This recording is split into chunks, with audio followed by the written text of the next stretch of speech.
Okay.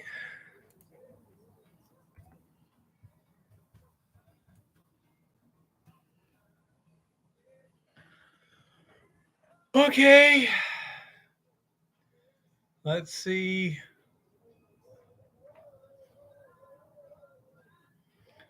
How this works out. Can you view my channel from your phone, little one? Not from my phone, but I may be able to do it from my tablet. Hey, Rock, did you have any Well, actually, I can do it from my phone. did you have any trouble the other one shutting down and this one coming on? Hey, Ethan. Okay, gold miner. I'm grainy?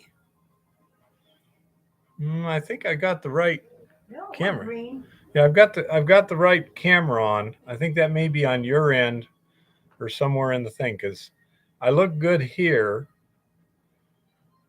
Well, I don't look good, but the visual quality looks acceptable. How's that? Okay, I'm getting on YouTube on my phone, or trying to. This may or may not go well. Okay. Looks like everyone is doing okay. We got 5 people up now. 6. I think what happened is when I was moving the rocks, there's cables back there, and I think I tweaked the Ethernet cable, and it just, that little glitch, and it lost it. I don't know, but anyhow. Oh, you like the circles, David? Well, I must admit it's probably prettier than my face, but oh well. It wouldn't. Once Eva shows up, then you'd be disappointed in nothing but circles. I am watching you on YouTube. Really? Serious delay. Serious delay, huh? Eva says there's a serious delay. She's watching on YouTube on your phone? Okay. Yeah. Oh. Anyhow, so. Okay, that's the old one. That's the old one, yeah. Can you see the new one? That's what I'm about to find out. Freaking electrons. Okay. Let's see.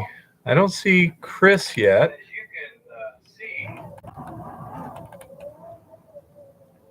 Okay, I'm bringing up view from the Penthouse. Try 2 here. Try 2, that would be the one, yeah. Try 2, that would be the one, yeah. Okay, that's very little delay there. Well, the echoes are from Eva's phone. Okay. Go ahead and turn down your volume, little one. Okay, seems to be working. We just got to wait for people. I think they got to log off the old one, even though I've shut it down. Yeah, he's out mining. He's out he's out having fun. He's out on the mountain. But yeah, I figure probably ought to, work a little harder at the mill this week. Get everything in there. Get those samples done. We've got a few other little thises and thatses. We're doing some testing on resin. Trying to answer a few questions with respect to the resin. For example, we noticed with some resin, we just, very lightly loaded, that it seemed like it was loading unevenly with the different resin beads. So we looked at some other stuff that was not nearly so lightly loaded, and it seemed much more consistent. So not sure exactly what's going on. We're planning on trying a few things. I was doing some research on the internet, as poorly as I do it with my, problem with electrons.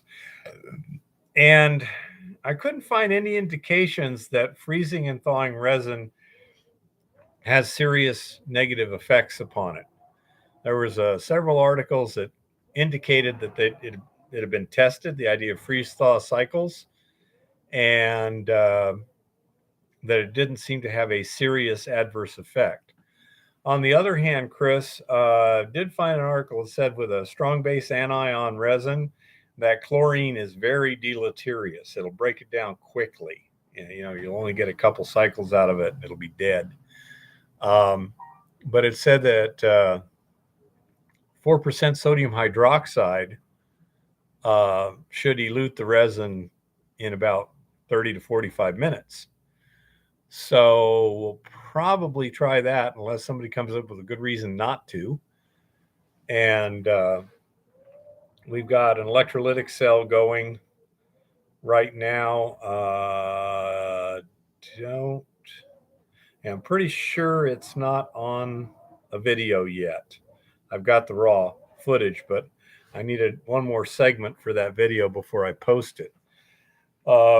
We've, of course, been experimenting on recovering the in-quarting silver from our parting solution.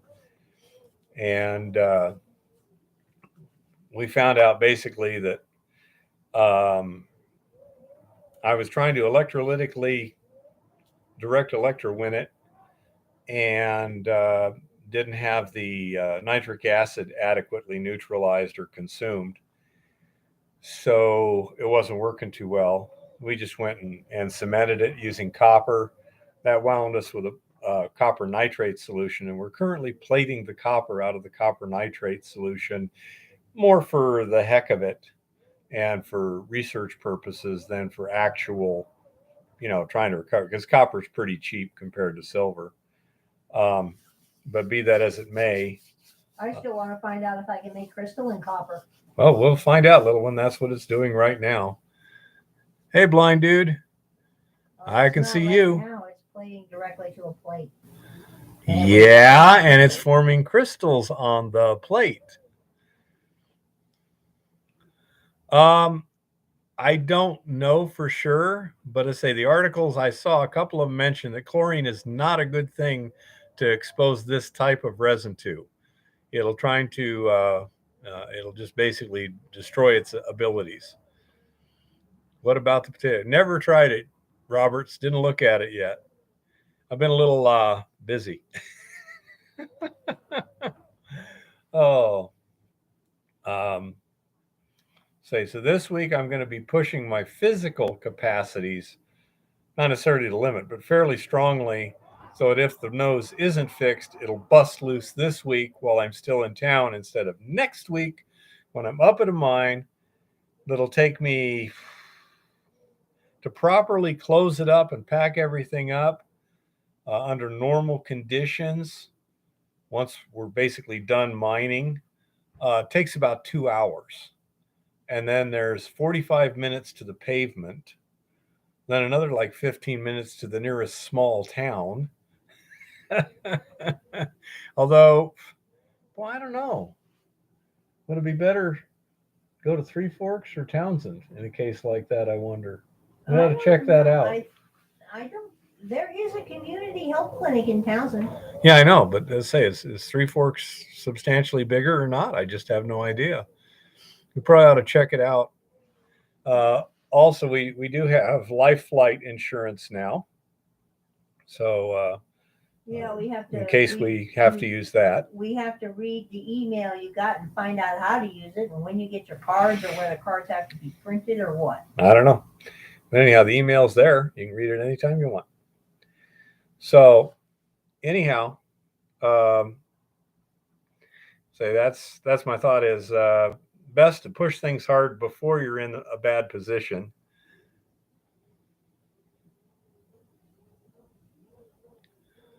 Yeah, Tricky. Have you tried 4% sodium hydroxide or something equivalent to it? That seems to be the one thing I've run into that says it'll basically strip and regenerate the resin. It wasn't this particular resin, but it was a strong base anion resin. So I don't know. But anyhow, let's say we've still got a lot of learning on this resin to do. Hey, Chris, how's it going? Question, Chris. Doing research on the internet, said freeze thaw cycles shouldn't really hurt these kind of resins. And I'll get to you in just a second, B. But it also said chlorine is very damaging to the resin, and it seemed like they suggested 4% sodium hydroxide for 30 to 45 minutes to strip and regenerate the solution. What's your opinion on that? Okay, Horton, the lowest cost way to process sulfide ores depends upon a lot of things.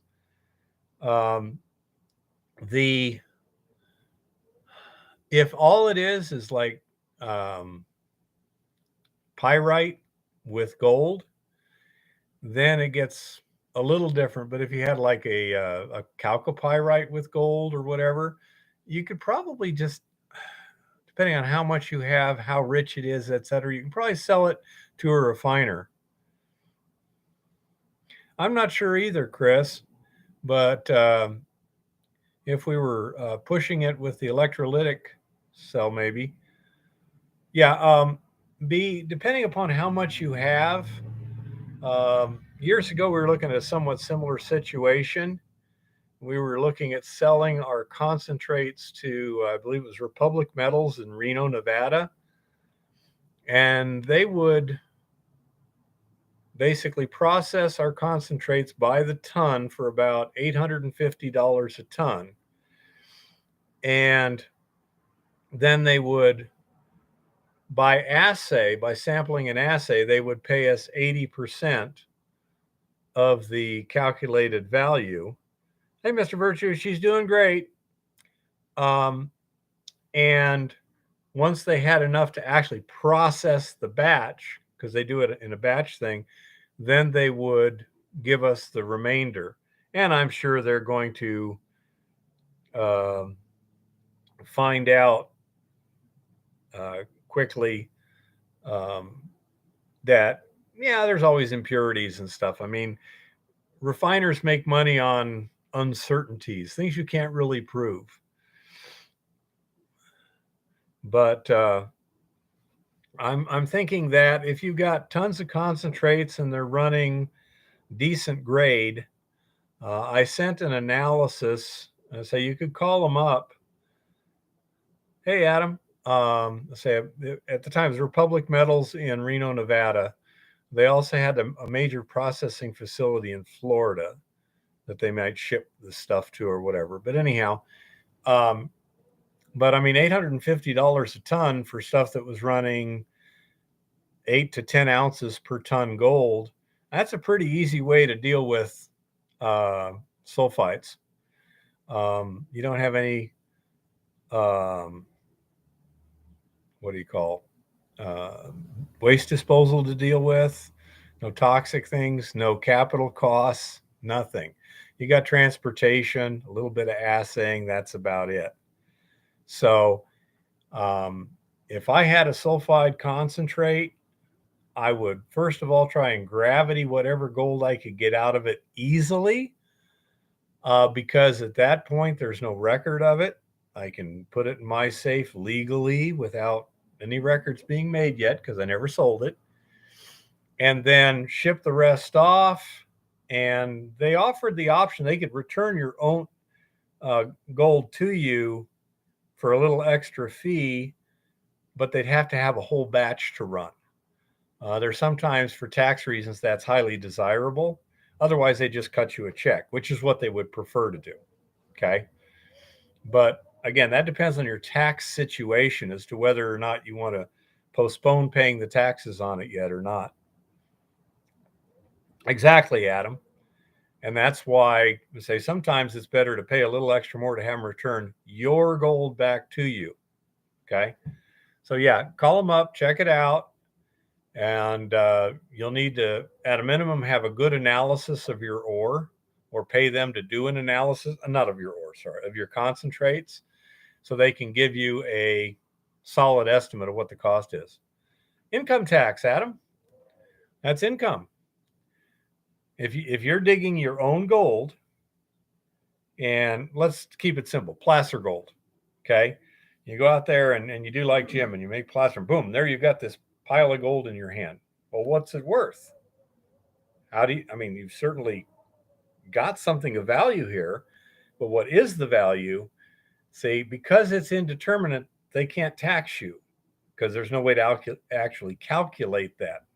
So the rule, at least up to now, who knows with this, guys?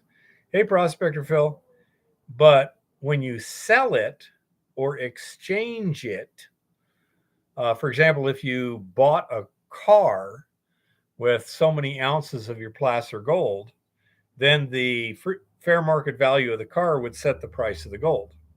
So that's fine. But if you just put it in your safe and sit it there and say, well, when I need the money, I'll cash it in, you don't owe taxes at that time. It's not income at that time.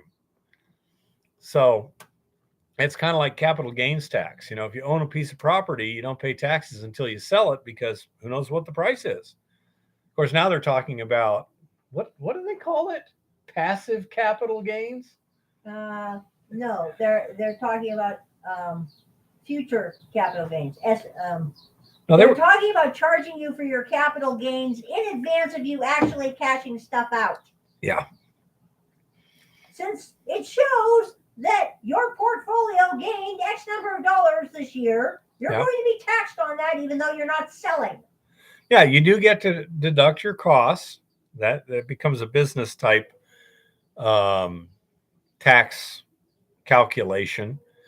But on the other hand, if you can, let's just suppose, for the sake of argument, that you've got a sulfide concentrate which you can gravity extract half the gold pretty easily from, okay?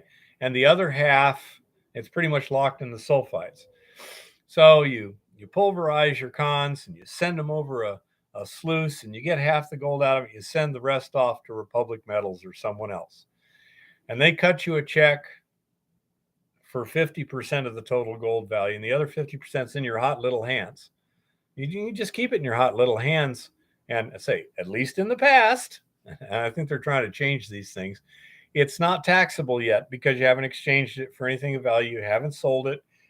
It's still your property, and therefore you haven't made a capital gain yet. The other part, that's now above board. They've got records of it. Republic will report it to the federal government, etc. And that goes as gross income. And then from that, you can deduct all your expenses. So let's suppose you had a mine and you were spending $200,000 a year on expenses, and you were recovering $500,000 a year total in trained gold in your concentrates, of which you could recover 250,000 in metallic gold, put it in your safe. You send the rest to Republic. They send you a check for 240,000. You write off your 200,000 expenses.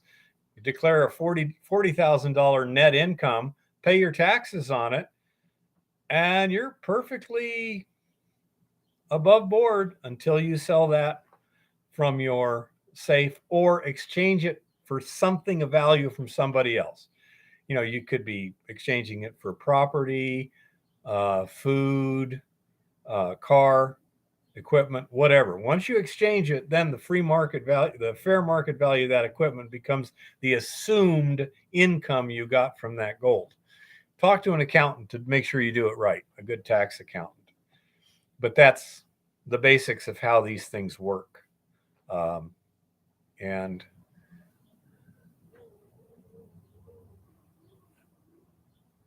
yeah. I have no idea what the tax law is in Canada. I presume it's somewhat similar because, again, it's very, very hard to assign a value to something that's made over time. At what point in time does the market price of gold apply to that gold? If it fluctuates daily, what is your commission? What's your refining fee? What are all these other associated costs? They're variable. And because of that, it's essentially impossible to precisely assign a value. And because they can't precisely assign a value, they can't precisely assign a tax.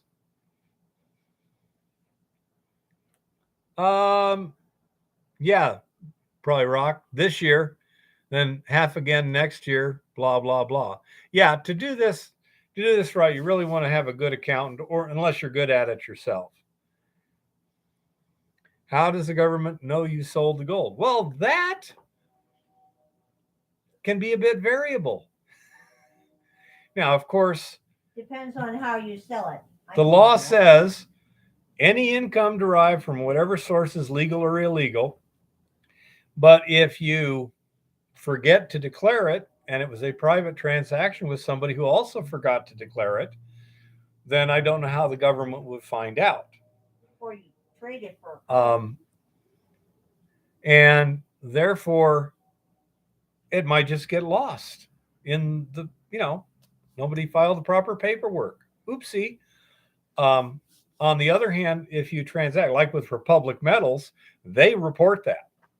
Absolutely. When they send you a check, you're going to file, what, a 1099 or something like that, probably.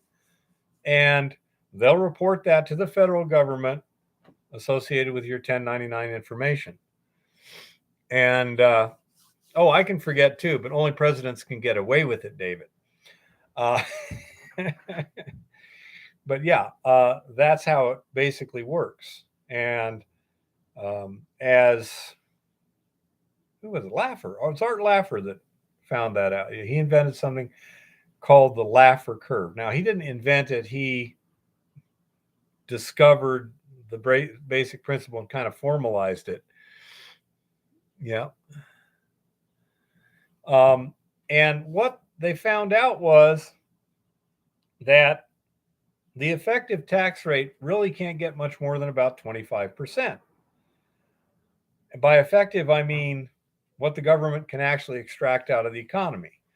The reason being, as your tax rates go up, the return for tax avoidance also increases. Laffer, Laffer, Art Laffer. And therefore, if the government says we're going to charge 70% income tax, well, people work very hard not to make reportable income. Usually, politicians will write loopholes in the laws because, of course, they're not exactly poor. So if they don't write loopholes, they got to pay high tax rates. And, of course, that's totally undesirable.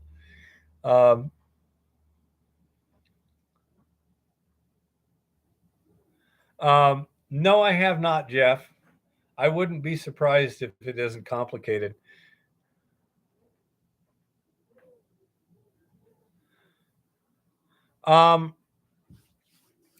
B, just let me finish the Laffer curve.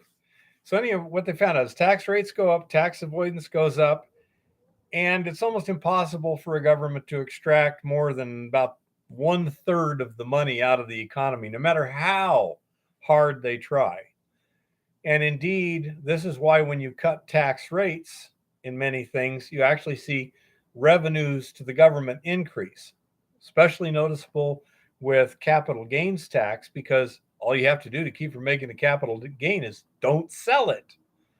So let's suppose you had a house, you sell it, and you're going to pay 50% like that to the federal government. Well, it might be better to just rent and write off the expenses. See what I mean? When the Russians, this was shortly after the Soviet Union, they had a graduated tax rate with the upper income bracket, something like 70% or something. And when they took that down to, I believe it was a flat rate of 17%, revenues tripled to the government because people said, why should I risk going to jail when I can just pay 17% and I'm golden? Even Barack Obama admitted it. Some guy, I forget who it was, a reporter asked him, well, why do you want to raise capital gains tax? Because we've seen in the past, whenever they reduced it, the actual revenues increased to the government. And Obama said, because it's a basic matter of fairness. But he's implicitly agreeing that, yes, I know, increasing tax rates will reduce the revenues. Because he didn't argue with that part.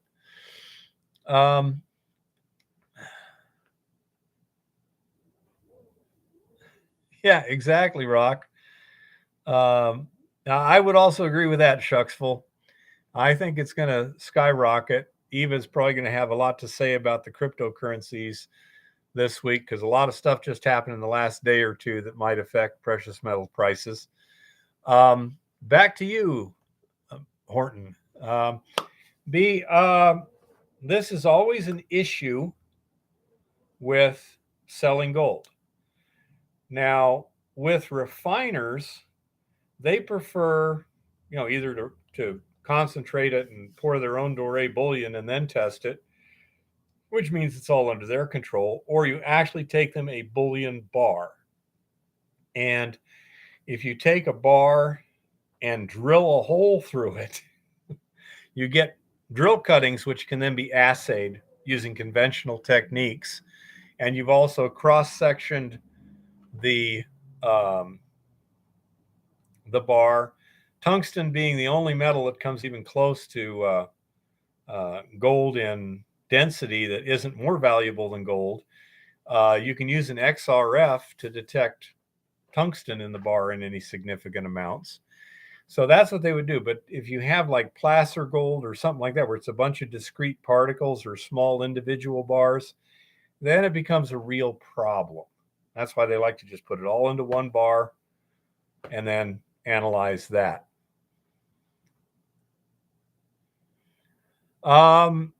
It depends on what you mean by easier, Adam. It can be a lot richer. Therefore, it can be a lot more profitable per ton. On the other hand, in almost all cases, the complexity goes up to a significant extent, especially in the permitting end of things. That is what we're trying to do with the Eco Gold X. Of course, a non-toxic solution, make it easier to get permitted and stuff.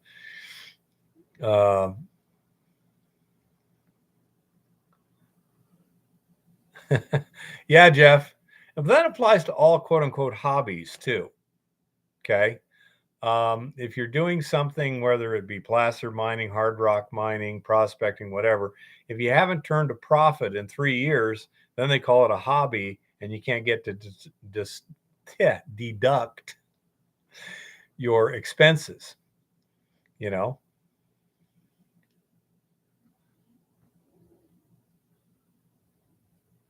Yeah, Rock. Yeah, exactly. You would usually drill the bar and then split the cuttings. They get 1/3, you get 1/3, and a third gets set aside as a referee sample. And yeah, Goldstream, next year. He's got to take it slow, the boiling frog thing. But that's how the refineries do it when it comes to doré bullion. Also, everybody, listen up. If somebody wants to sell you a gold bar or a silver bar or a platinum bar or something like that, unless you really know how to test that, don't. There are loads of scams out there and very few people that actually are running around trying to sell unless they're gold willing bars. to bring it to a local coin shop that has a Sigma tester. Even then, they may have a way around that yet. Not the time to be playing with that shit. No, gold coated pyrite would be a piece of cake to determine. First of all, the density would be way off. Pyrite, I believe, has a density of about 4.5, maybe 5, something like that. Gold has a density of 19. Way different. Pyrite is fragile. Gold is not. Gold is malleable. So there's that simple. Usually a bar scam will be something like heavily coated tungsten or something to that effect, because the density is so easy to figure out. With XRF, a lot of these scams are a little harder, although I heard supposedly true story guy had personal knowledge of it. He says some guy, Southern California, down in Mexico, guy was going to sell, a gold bar at a really good price. And yeah, that would be pretty easy to spot too, Chris. Depleted uranium. That would have about the same thing, but it'd be slightly radioactive. But anyhow, so he was supposed to go down and meet the guy in Ensenada, Mexico, and drill the bar, mark the bar, and then take the cuttings to the United States and assay it. And if it assayed out well, you go back there and buy the carefully marked bar. Okay. And what he didn't realize was these guys were fairly sophisticated. Typically, one of these things is going to be at least $100,000. You know, these scams are usually fairly significant.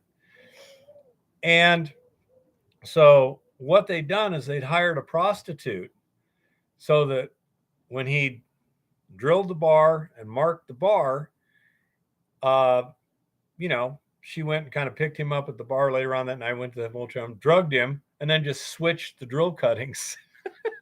So, yep, he drilled the bar, he marked the bar, he bought the bar, but the drill cuttings that were assayed were not the ones from that bar.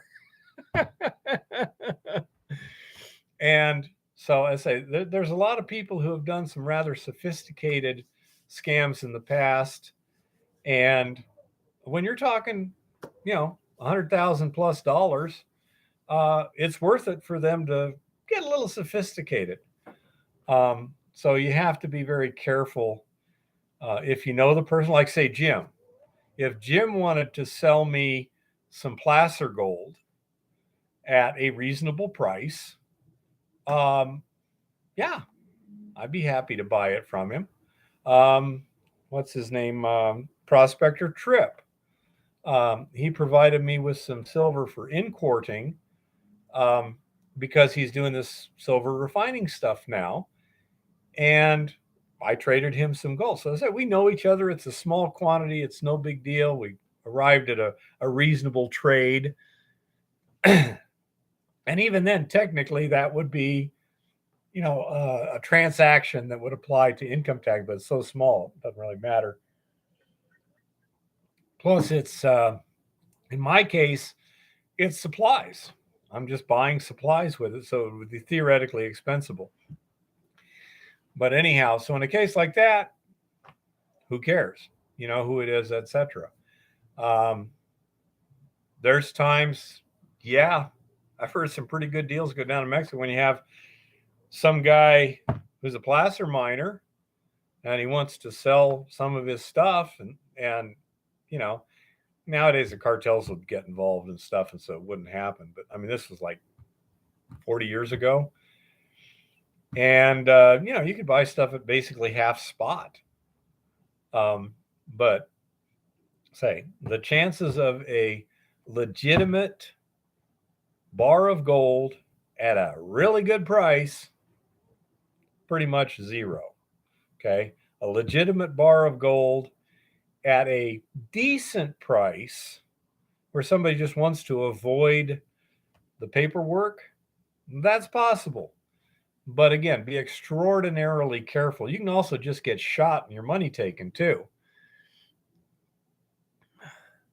Yeah, exactly, Rock. In these third world countries, the people who actually, the gold buyers there, usually make a hell of a markup because they're the only game in town. Adam, it all depends on the situation. If it's a scam, your bar is generally going to be in the order of, where's my calculator here? There it is. Oh, let's see. So you can also do a specific gravity test. 50 ounces or more, a couple 3 pounds would be consistent with kind of the minimum scam sort of thing, although it can be of any size. Now, take a look at Rock's there. You know, his boss was giving him 10 cents on the dollar for gold. Now, that also means that the boss might get very annoyed that Rock was messing with his profit margin. So you can easily wind up with an exchange of lead for gold. So you have to be extremely careful there. Yeah, the big mines, they cast big bars because they're hard to steal. You know? But yeah, these third world countries too, the law is a lot different there. You know? And so you know, yeah, it is tricky. You start making some money there, be careful. But that's it. The rules are totally different in places like the Philippines, Ecuador, Congo, whatever, than they are up here. People will kill you for a whole lot less. And yeah, you just have to be very careful. That's one reason I don't go to Mexico anymore, because the cartels and stuff have just made things so dangerous and unpredictable that why bother risking my life? so you have all these different situations in the United States.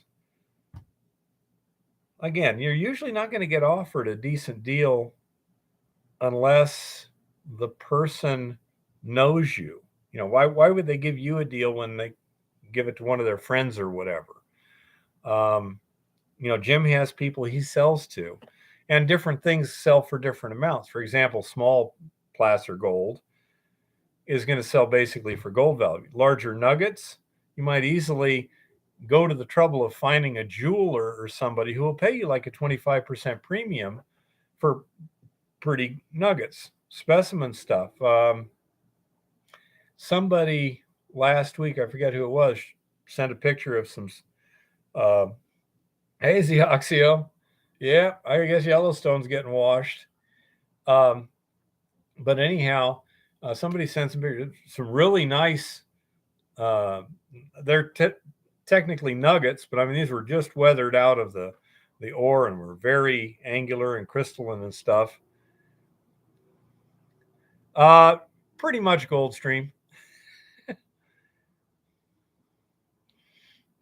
Yeah, I say when you have something that's got really good jewelry or specimen value or something like that, it can go dramatically more.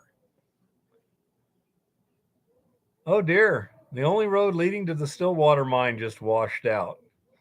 Lots of people at the mine are stranded. At least they're at a mine that has some resources, and I'm sure the company can afford a helicopter if needed.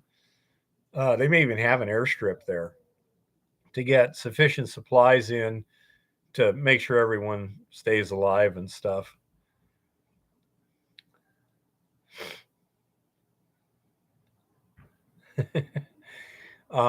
So I say that's one of those things. In general, if you're not, really know the person or whatever, generally it's just stay the heck away from it, because again, you don't know. They may be trying to just simply exchange a small, 230 grain package of lead for the $100,000 in your pocket.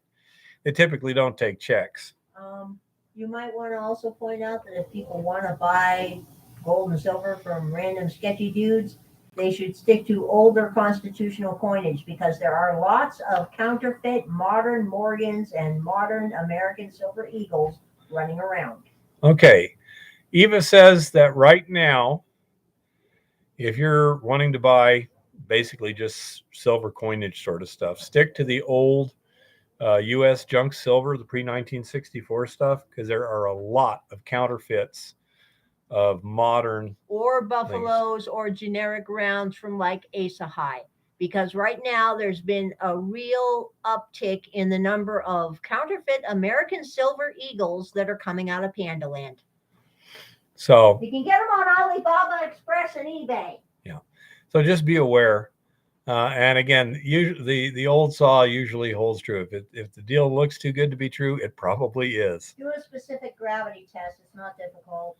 You can make a fake silver coin pass a specific gravity test without too much.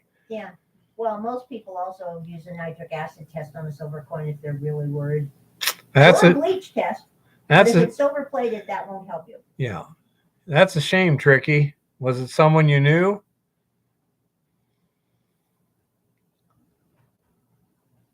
Lots of things happen, David. All Kingdom of Hawaii coins should also be so. Well, I haven't seen any of those. I'm sure they have a pretty good numismatic premium on them, though. That's another thing. If you're buying silver for silver for melt value, don't go to numismatics. Okay. You want to go to Buffalo Rounds and go to Walmart.com. Walmart.com, believe it or not. Seriously, they have better prices than AppMex, and the rounds come from AppMex. Yep. Yeah, it does sound cool, Jeff.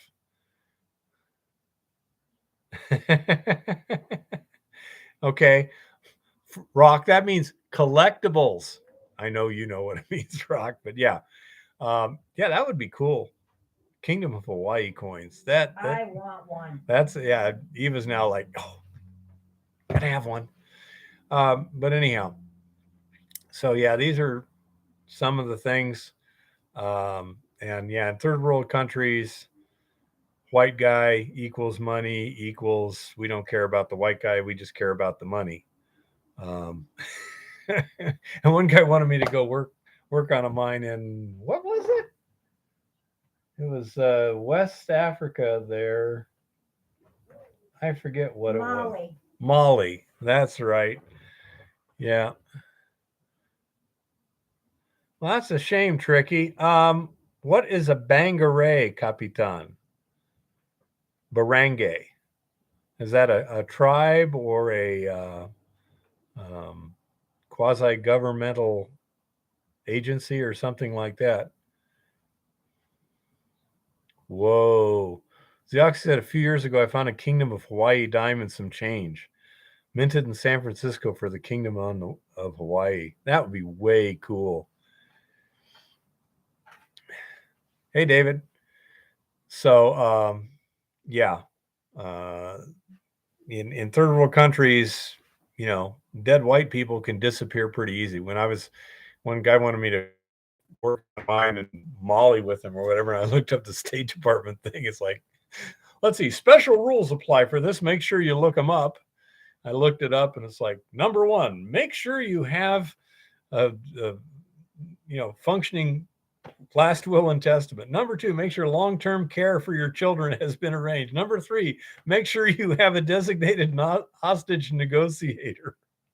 It's like, nah, it doesn't sound like a place I want to go. Yeah, Rock. We kind of figured that out. But local government, man, was it political or criminal sort of thing? Does anyone have a good idea, Tricky? But yeah, if anyone ever wants you to go overseas, make sure you do your due diligence. Know a guy right now that's working in, I believe it's Nicaragua,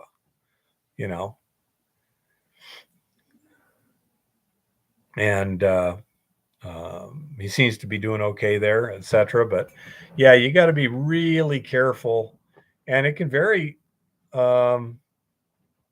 lot on the exact location too. There may be certain areas in a country that are reasonably safe, and other areas which are not at all safe. So you'll have to be very thorough in your research to make sure whether or not it's safe. When you're talking third world countries, the rules are different, and you screw up, you're dead.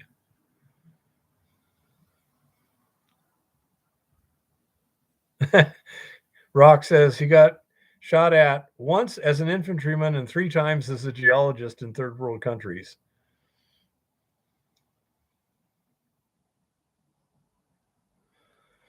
Oh, Zaxia says even people who work for major mining companies sometimes get killed in unrest in foreign countries. Always ask what happened to the last guy who was doing your job.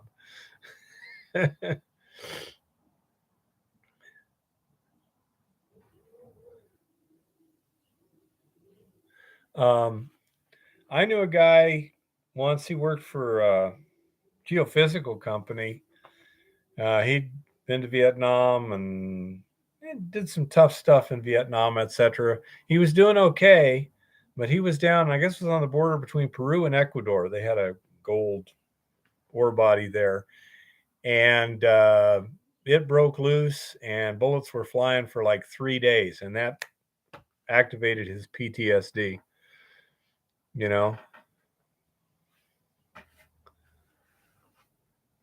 That sucks, Tricky. I hope it doesn't get that way over here.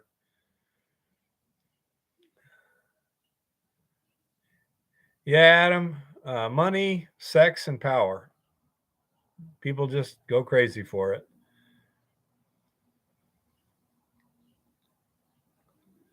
Well, that's losing your head over a job.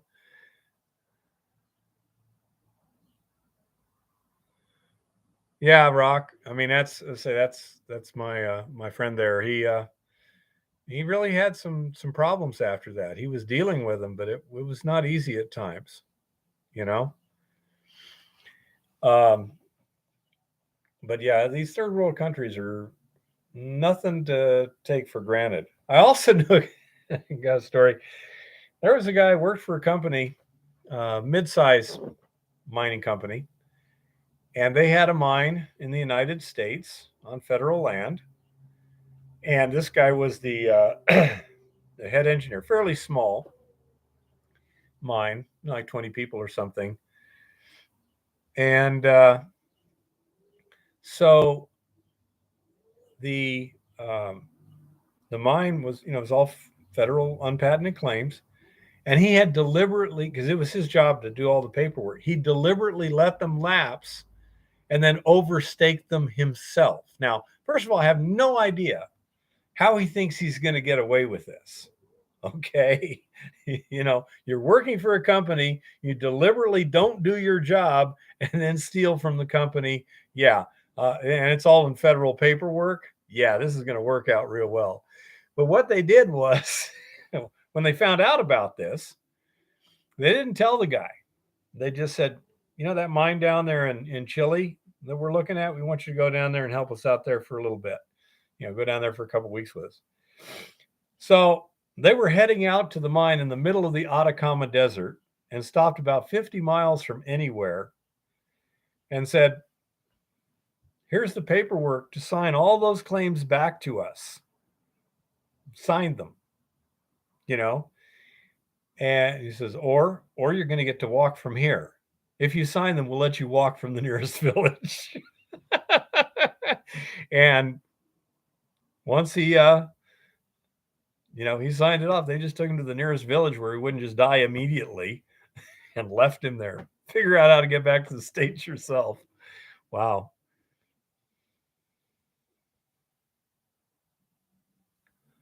Yeah, Rock, landmines, that's nothing I've had to deal with. Zioxia says he's been shot at in Montana while out prospecting. Well, who was it? Was it landowners or who knows?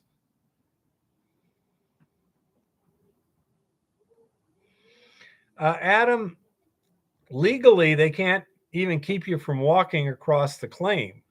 They can keep you from taking anything from the claim. And in that case, what they're supposed to do is call the sheriff and file a complaint. Obviously, out in the middle of nowhere, sometimes things are a little more direct than that. And you use your head. If it's your claim, there ain't no reason to get shot over your claim. If it's somebody else's claim, there's no reason to argue enough to get shot. If somebody says, you're on my claim, you say, oh, I'm sorry. Where is it so I can stay off of it and just leave? That's correct. Legally, they can do that. Or if you're interfering with their operations, that you can't park your vehicle on top of a survey point or something, Yeah, Zioxia could also have been a hunter or something, or even somebody potentially who didn't even know you were there and was just shooting in your direction. I don't know. I wasn't there. I don't know the details.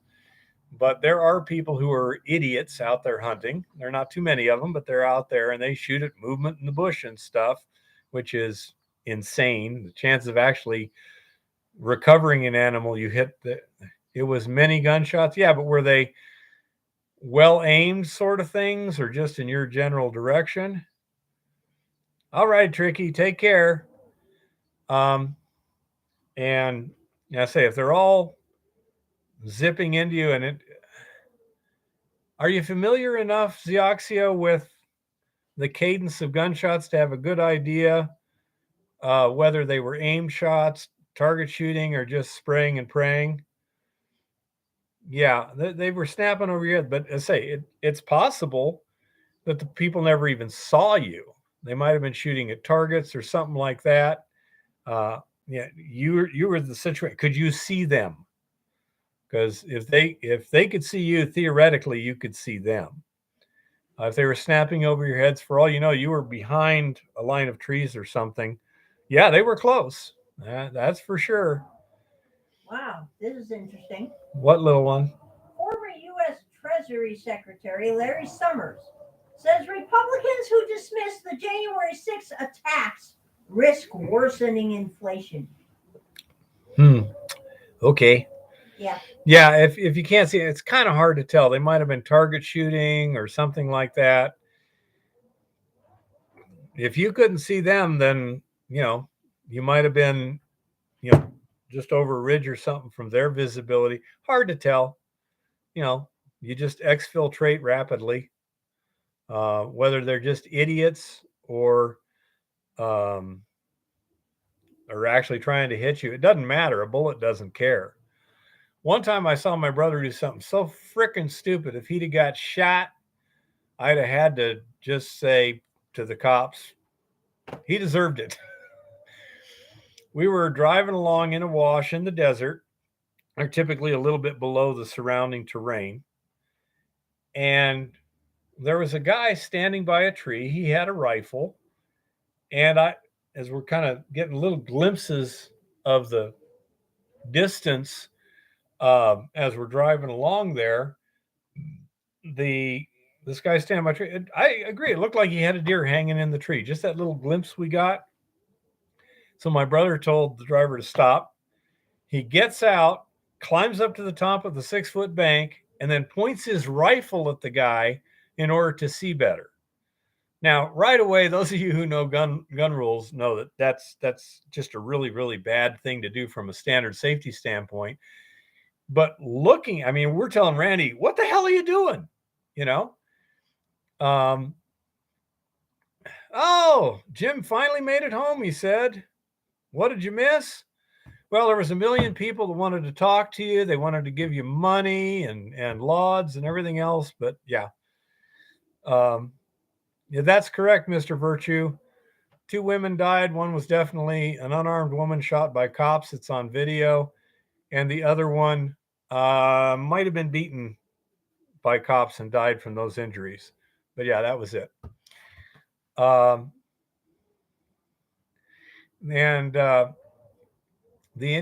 so the guy started, he saw us stop. I mean, this is less than 100 yards away. I don't know why Randy's pointing a scope at something to see something like that. But anyhow, that guy was going behind the tree and starting to bring his rifle down. And if he'd have been quick, he might very well have shot my brother. And I'd have had to say, dude, my brother just ran up on a bank and pointed a gun at a guy. The guy got scared and shot him. Would have been really, really sad, but I couldn't have blamed the other guy. If I'd have been him, I would have thought the guy was pointing his gun at me, for some ulterior motive, potentially also. I'm probably going to be so hesitant on the trigger that I wouldn't have shot first, which of course is a good way to get dead. But yeah, that's just stupid.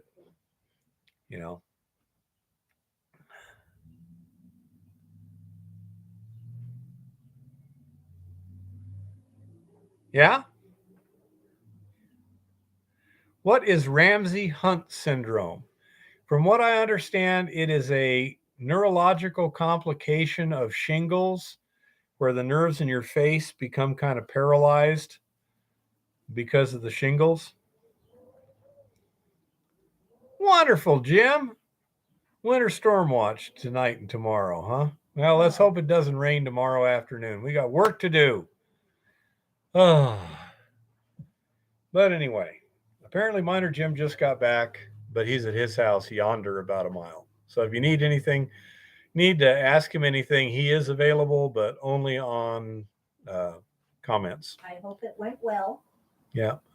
He said it rained a lot and was less than pleasant. Well, we went fishing and and we didn't catch anything. And it rained a Oh, lot. that is wrong. I did catch something. It was a walleye about this big, and I just about ripped his jaw off. I had a lure about this big. I was fishing. Felt like something bit it, and wham! Okay, bring it in. Poor little fish, this big in his jaw.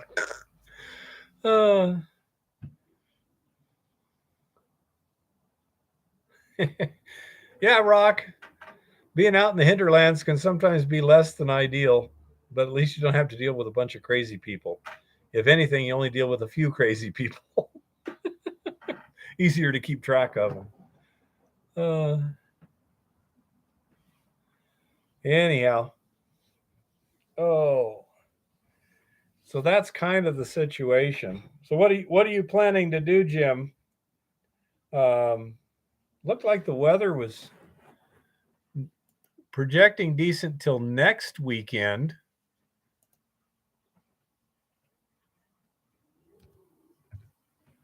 Let's see. Tomorrow it says 59 degrees, cloudy. Wednesday, 72, partly cloudy. Thursday, 84, sunny. Friday, 93, sunny. Then we're looking at Saturday, Sunday, Monday, Tuesday of next week. It's showing rain.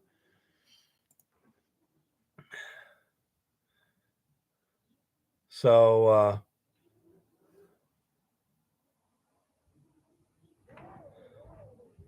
yeah, we're doing good on the rain here lately. I guess in Yellowstone it came down pretty hard, but in general, it's been those long soaking rains, which are great for the range.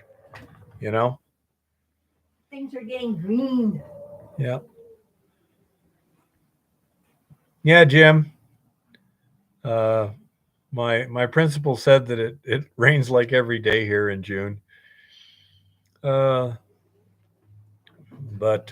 be that as it may, with any luck, we'll be out in the field next week, and hopefully it won't be raining too hard where we're at.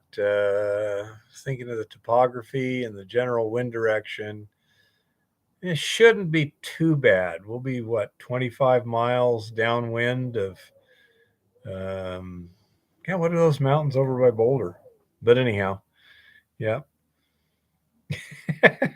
Yeah, Goldstream, that sounds about right. I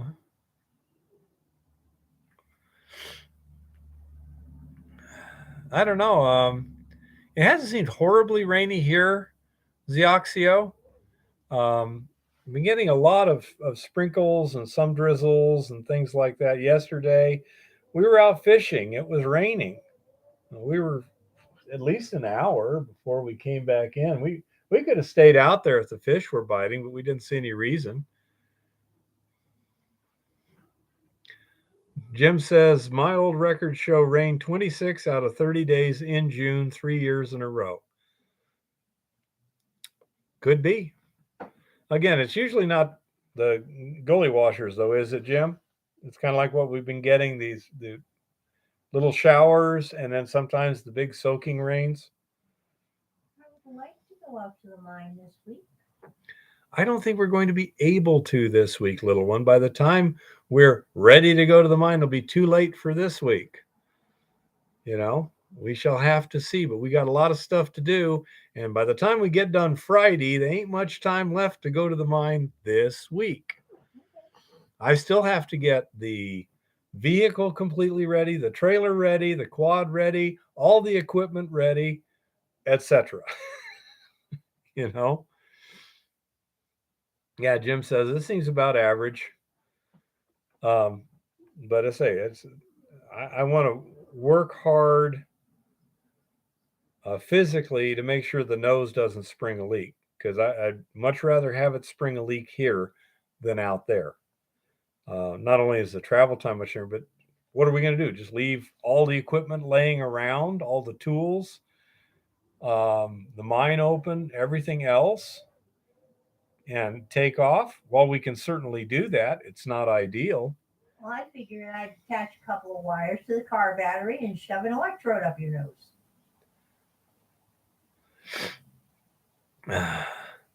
Okay, Andy. The chemical we're using is something called Eco Goldex. Yeah, rock. Now you've said, oh, just take a couple of jumper cables, heat up some wire, and shove it up your nose. I prefer not. You know? I could use the practice in bush medicine. Come on now. Besides, we have a propane torch and a screwdriver. We could just do that. But anyhow, so the Eco Goldex is a relatively low toxicity solution that operates around a pH of 10 to 11.5. And they're predicting 38 inches of snow north of here tomorrow. Wow. But anyhow, so the Eco Goldex does a pretty good job of dissolving the gold in our rock. Andy, the gold in hard rock tends to be much smaller than the gold in placer, i.e., sand and gravels and things like that. And as such, it's a lot harder to recover by using what we call a gravity technique, which means something that works on the density difference, like a sluice box, a pan, a jig, something like that. And I've had EMT training, Zioxio. And so that when you have these really fine gold particles, the ability to recover it with gravity is reduced, but the time it takes to dissolve it is decreased. So, as a general rule, there's kind of a balance point where at some point it makes it a lot better to go leaching, and coarser than that, it's better to go gravity. In many ores, you have enough of both kinds that you would generally pulverize the rock, do a gravity separation, and then send the tailings to a leaching circuit. We are going to set up some kind of simple stuff to see if we have any significant gravity concentratable gold. We have some indications from the leaching chemical, the concentrations in leaching solution that we may have some significantly more gold than the assay is showing up. And that can be because it's coarser and therefore harder to assay. So we're going to be trying that. But it's very, very common for a hard rock mine to have a gravity separation first and then a leaching circuit. Okay. And that's why. The problem is once you dissolve it in solution, now you got to get it out of the solution. And the most efficient way is generally to get it to adsorb, not absorb, but add with a D, sorb, onto either activated charcoal or an ion exchange resin, and then extract it from that resin. We have a resin that seems to work pretty well with this particular solution. Our bottleneck right now is how to get it out of the solution. Right now, we're just smelting the, not solution, getting it out of the resin. Right now, we're pretty much smelting the resin, which A, destroys the resin, which is undesirable, but in our case, not financially that big a problem. But it also is a bit slow. If we can use a chemical or an electrochemical cell to get the gold to go back into solution, then we can plate it out of solution or something like that. So those would be the experiments we're working on here in the immediate future. Right now, our resin can load up to about 10% gold. So 10 grams of resin has about 1 gram of gold in it. So I don't think I've got any here. Yeah, I do. There's some loaded resin there. Okay. And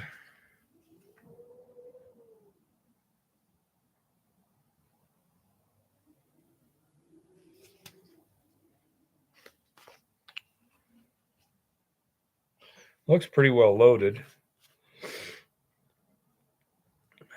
And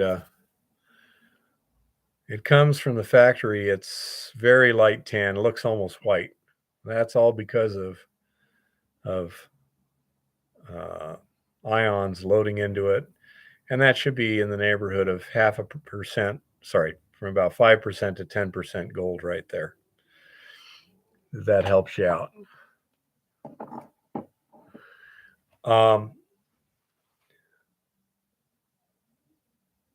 So that's what we're looking at in terms of a process and why we're using it. We were hoping initially, and if you can use the gravity process, it's generally the way to go because it's generally simpler, cheaper, easier to permit. There's just a lot of positives. You can just crush the rock, separate the gold, throw away the crushed rock.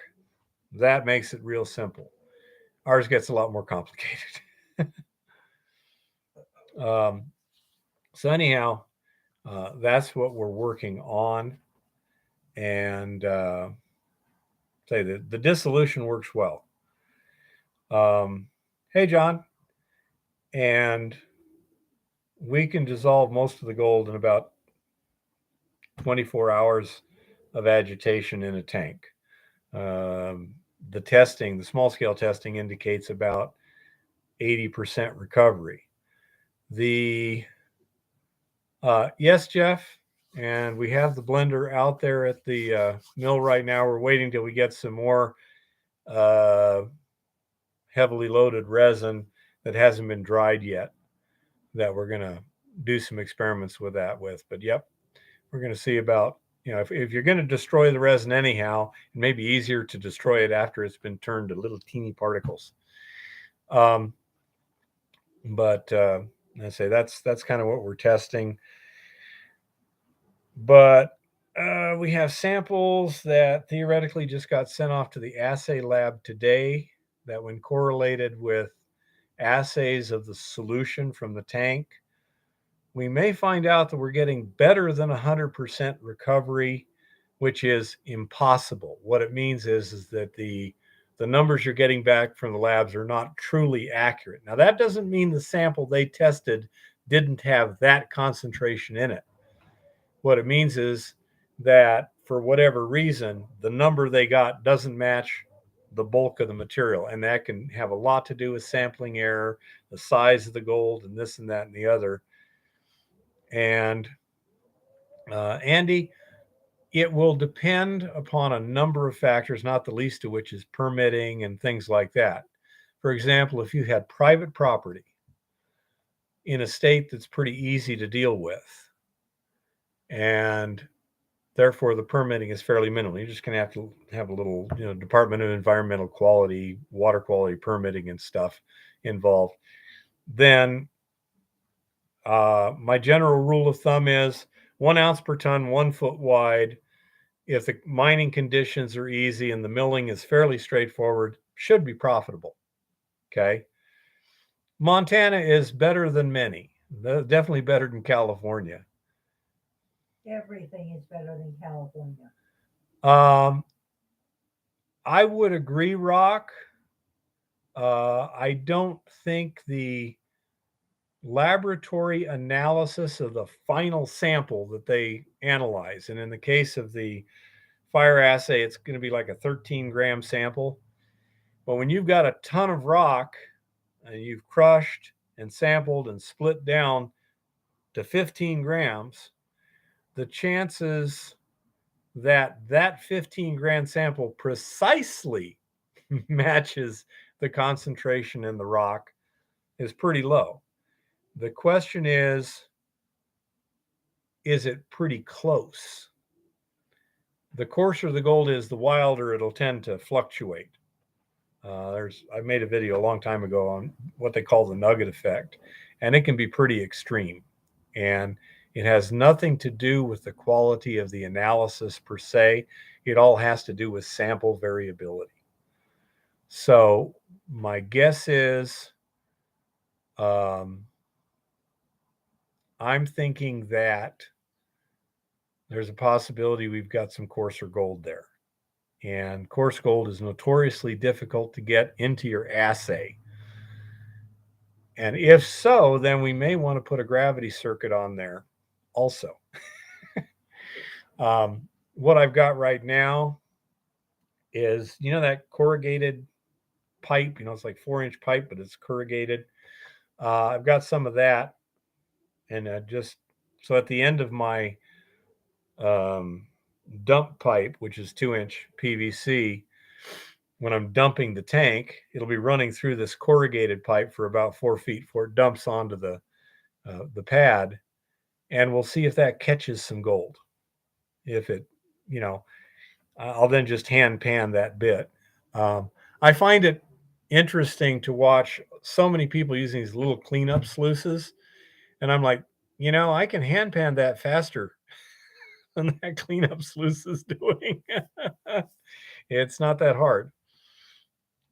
Uh, yeah, it's possible, Rock. That'll help with that, but it all depends on where, how coarse it is, and a few other things. I say if it's above 300 mesh, we should get a significant amount using just that, nothing else. That should grab us a fair amount of that 300 mesh plus stuff, which I can hand pan pretty quick and get an idea if that seems to be the issue. If that isn't the issue, it may also be a combination of coarser gold plus crystal lock or things like that. We may have, for example, if that kryptonite, which is it's our nickname for a very hard, dense, microcrystalline mineralized quartz.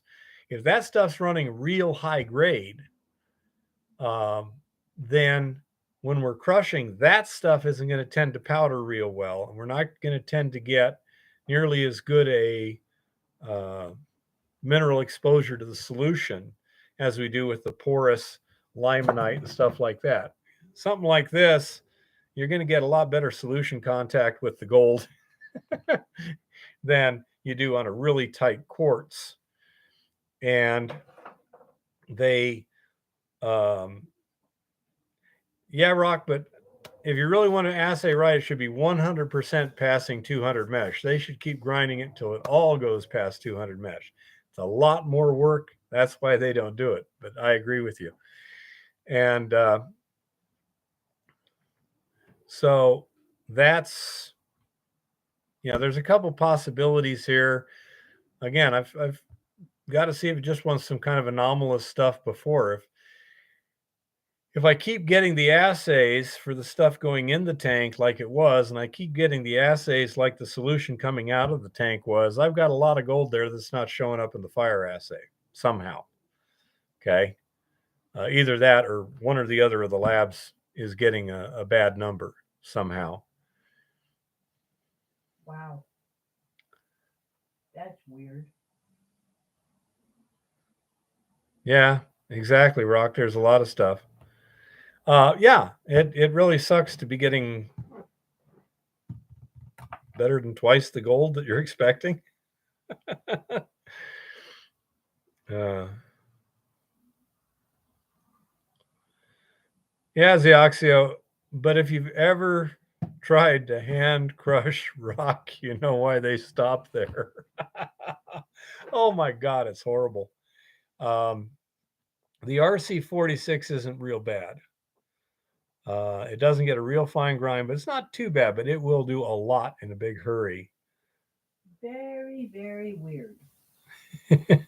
Exactly, Chris. So I say, I'm not sure what's going on, but the effect appears to be at this time that we're getting more gold than we're expecting. I can live with that. Okay. That's not a bad problem to have. But as I say, you guys get to watch a lot of this so we can see what happens and why and try and get it all figured out. Zioxio, but is that a ball mill where he takes the entire charge out afterwards? Or is it an end discharge ball mill? If it's end discharge, a lot of the gold will stay in the ball mill. Huh. Alberta, Canada is going to be putting warnings on meat now, ground meat. That says what, little one? Oh, they're saying it's unhealthy because ground meats will contain 15% or more of your recommended daily income of sodium, sugars, or saturated fat. Now, mind you, eggs and other whole meats are exempt from this, but ground meats are not. So there's going to be a warning label. Oh, well. Yeah, Rock, as I say, I know I've got a lot of really fine gold. The sample we took to Montana Tech that they did the TEMA test on, it was running 80%, passing 6.8 microns. There's a lot of really fine gold there. Yeah, Zeoxy, they're also better for sampling. So, I say for all you newbies that are watching today, and there's a couple of them I see, it gets complicated. Nature can throw a lot of curveballs at you. So you have to be open-minded. And when things aren't adding up, stop, back up, figure it out.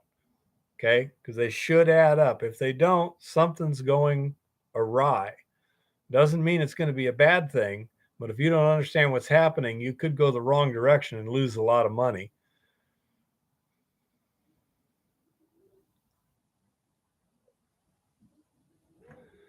Yeah, I saw something like that too, Zeoxia, but we're not allowed to talk about it because this is a free country. Little one, can you cover for a minute so I can get some water and a couple other things? Yeah, you know, I think you could probably make a ball mill out of an old, what do you call it, water heater that would last a bit. You know, they're thick enough. I think it would last a little while. If you had a good source of scrap water heaters, that might work pretty well.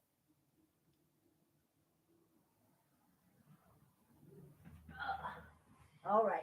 Yeah, Rock, but I've seen the same thing. I mean, on the ground, I've seen some pocket gold where you could metal detect it and get 1/10 of an ounce to the ton. When you assayed the tailings after they ran it through the dry washer, 0.01. Okay. You can go get water and stuff. Hurry back. Hi, everybody.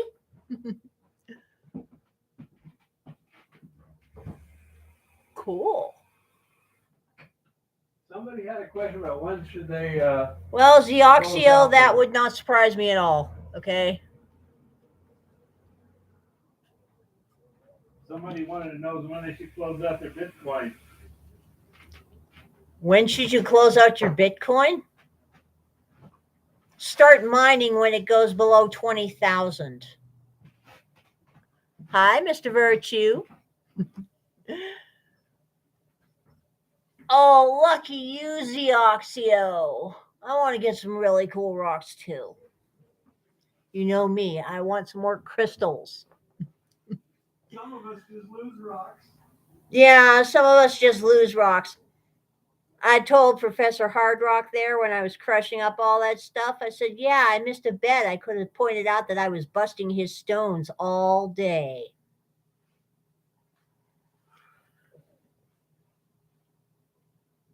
Yeah. Goldstream, I'm pretty sure it's going to go below 20 at this point. If I still had a miner and if I lived somewhere where, you know, I was paying my own electricity and stuff, then yeah, when it got down around 2018, somewhere around there, I'd be mining it, but I would be putting it on a hard wallet because if you don't hold the keys, you don't own the coins.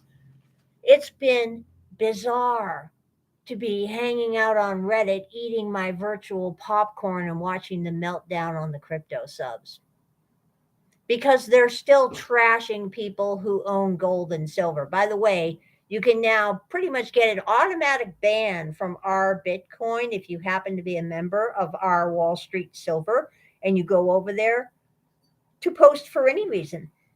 They're getting a little bit crazy right now. They're kind of tweaking out here. Scotteroodite, huh? Hi, Andy.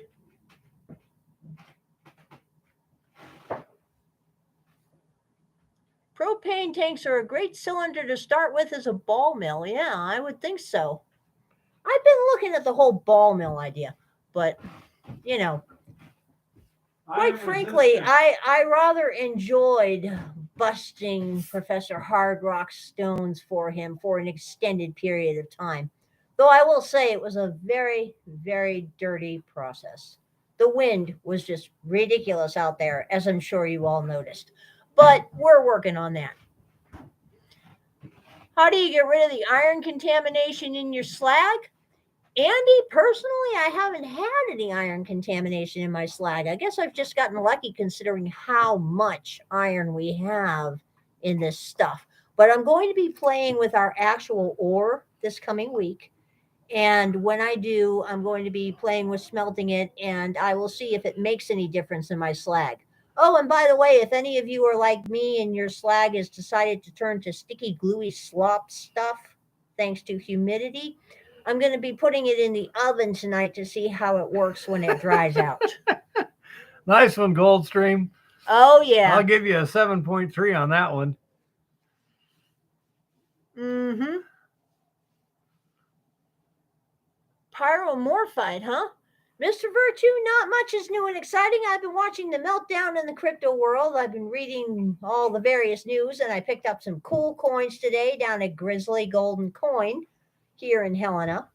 They're great people.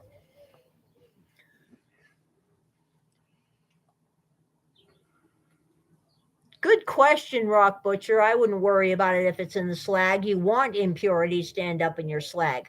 Though I will say that, I have actually liked the way some of my slag has developed really cool colors. I'm assuming from impurities. And as a matter of fact, I did once get some deep red slag, which might or might not have been from iron. It was really cool. How much gold do I suppose Parker has really mined? I would say that Parker has actually probably mined the gold that he talks about. But I will say this, the gold that they show pouring out in that big weigh-in at the end of every week is the same gold every week if you look at it. And also, notice when Parker is checking a new claim or checking a new area and he sees color in the pan, the color he sees in the pan is what you expect to see in a lot of plastic gold places. Nice little fine pieces of gold. It's not those pretty, impressive popcorn flakes that you see in that weigh-in video.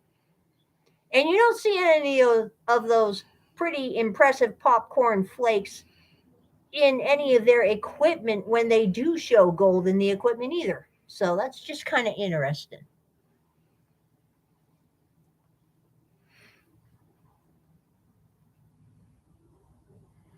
That's what I was looking at, Chris. As a matter of fact, I was going to be looking up soda glass because I'm just kind of intrigued by the idea. Yeah, Rock Butcher. I mean, Gold Rush is an extremely staged show, and I don't necessarily have a problem with that, but it just struck me as funny when the second or third episode I watched when they did their big weigh-in, I looked at them pouring the gold in the pan again, and I'm like, that's the same gold. I'm sorry. Sheep may all look alike, except as shepherds. We're gold miners here. It does not all look alike. Okay. Yeah, quite possibly, Rock. I mean, I'm sure there is deeper stuff down there, though. There's a lot of stuff in Alaska. I would love to get up there personally. Yes, soda comes in a can now. I have lots of it. Really, Zioxio? Haven't seen anything like that with my slag yet, but I have gotten some cool looking slag lately. I got some. Hold on. You got to see this. Oh.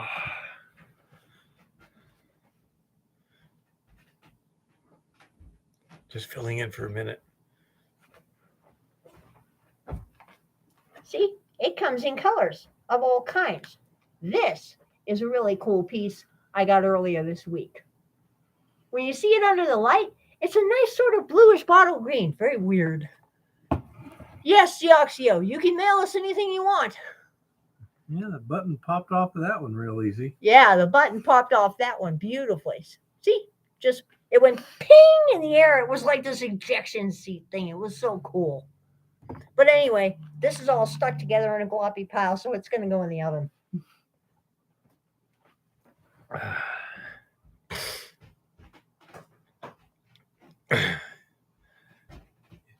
she's having fun doing a bunch of stuff, and I don't know how useful many of these things are, but she does a lot of useful stuff, and it keeps her happy. So what the heck?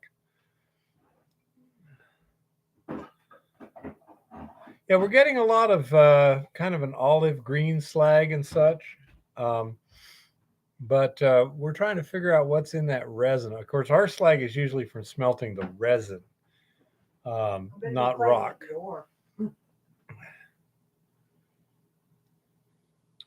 Which is the iron, Chris? The olive green? Anybody know what the deep red is? I got some deep red ones. Chris says the green slag is iron. I want to know what the deep red is. I don't know. I'd like to find someone with an XRF and have them zap our resin to see what else is in there.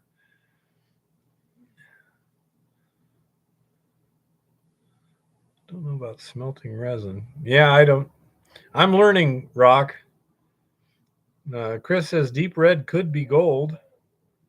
I have re-smelted some resin and recovered extra metal from it. So it happens. If you send it back, Rock, I could probably do that. But our load of resin, it's I say a 10% gold. I'm sure the boss is going to want it back. How much would you need for a test?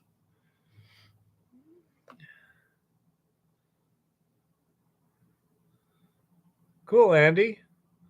If it has metal-ish stuff on the top, then there's probably some stuff in there. Oh, not the resin, the slag. Yeah.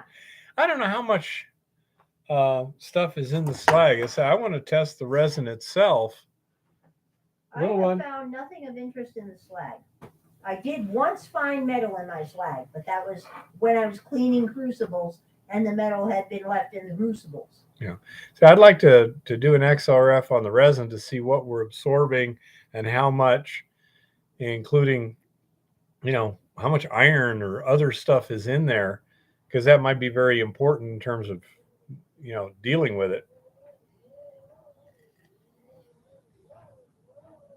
But anyhow, so I could spend all day, every day doing interesting stuff if we had the time, the energy, and the money. Well, the problem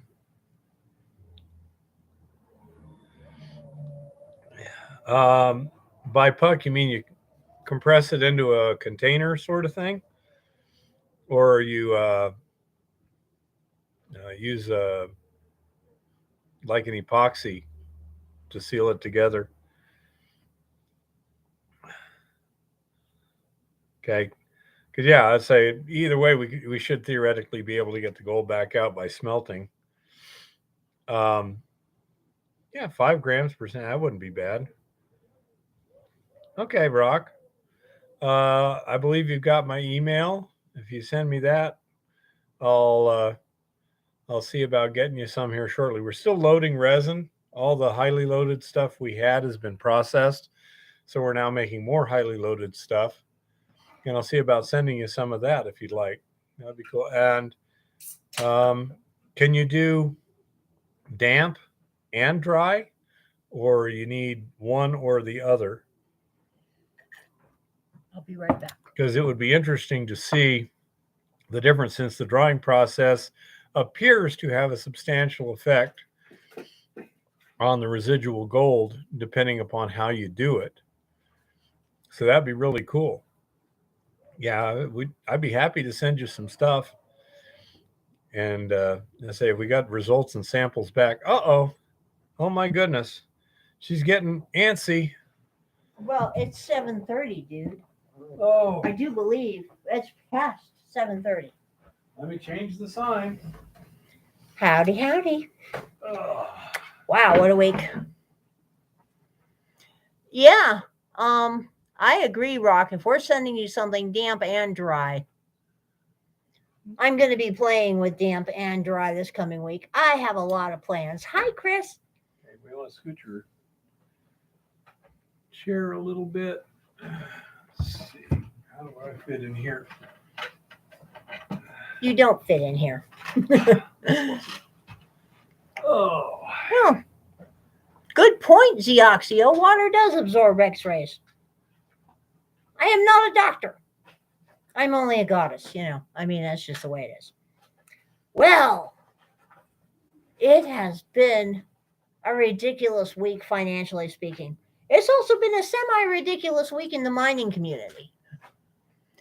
I don't know if anybody's been paying attention to what's been going on in Peru of late, but before I get to news articles, there's been an interesting uptick in articles showing up in various media sources that appear to track back to NGOs and environmental groups concerning the so-called artisanal miners in Peru and in Colombia now that are wreaking environmental devastation with their improper use of mercury.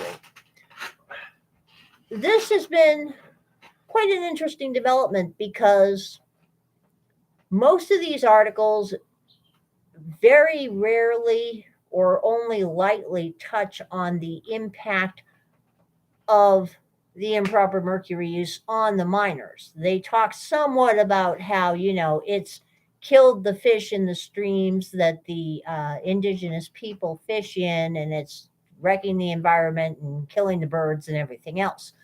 But it's just interesting how this spate of articles on these horrible things going on under Bolsonaro and in other places in South America regarding so-called artisanal miners. We'll get to that.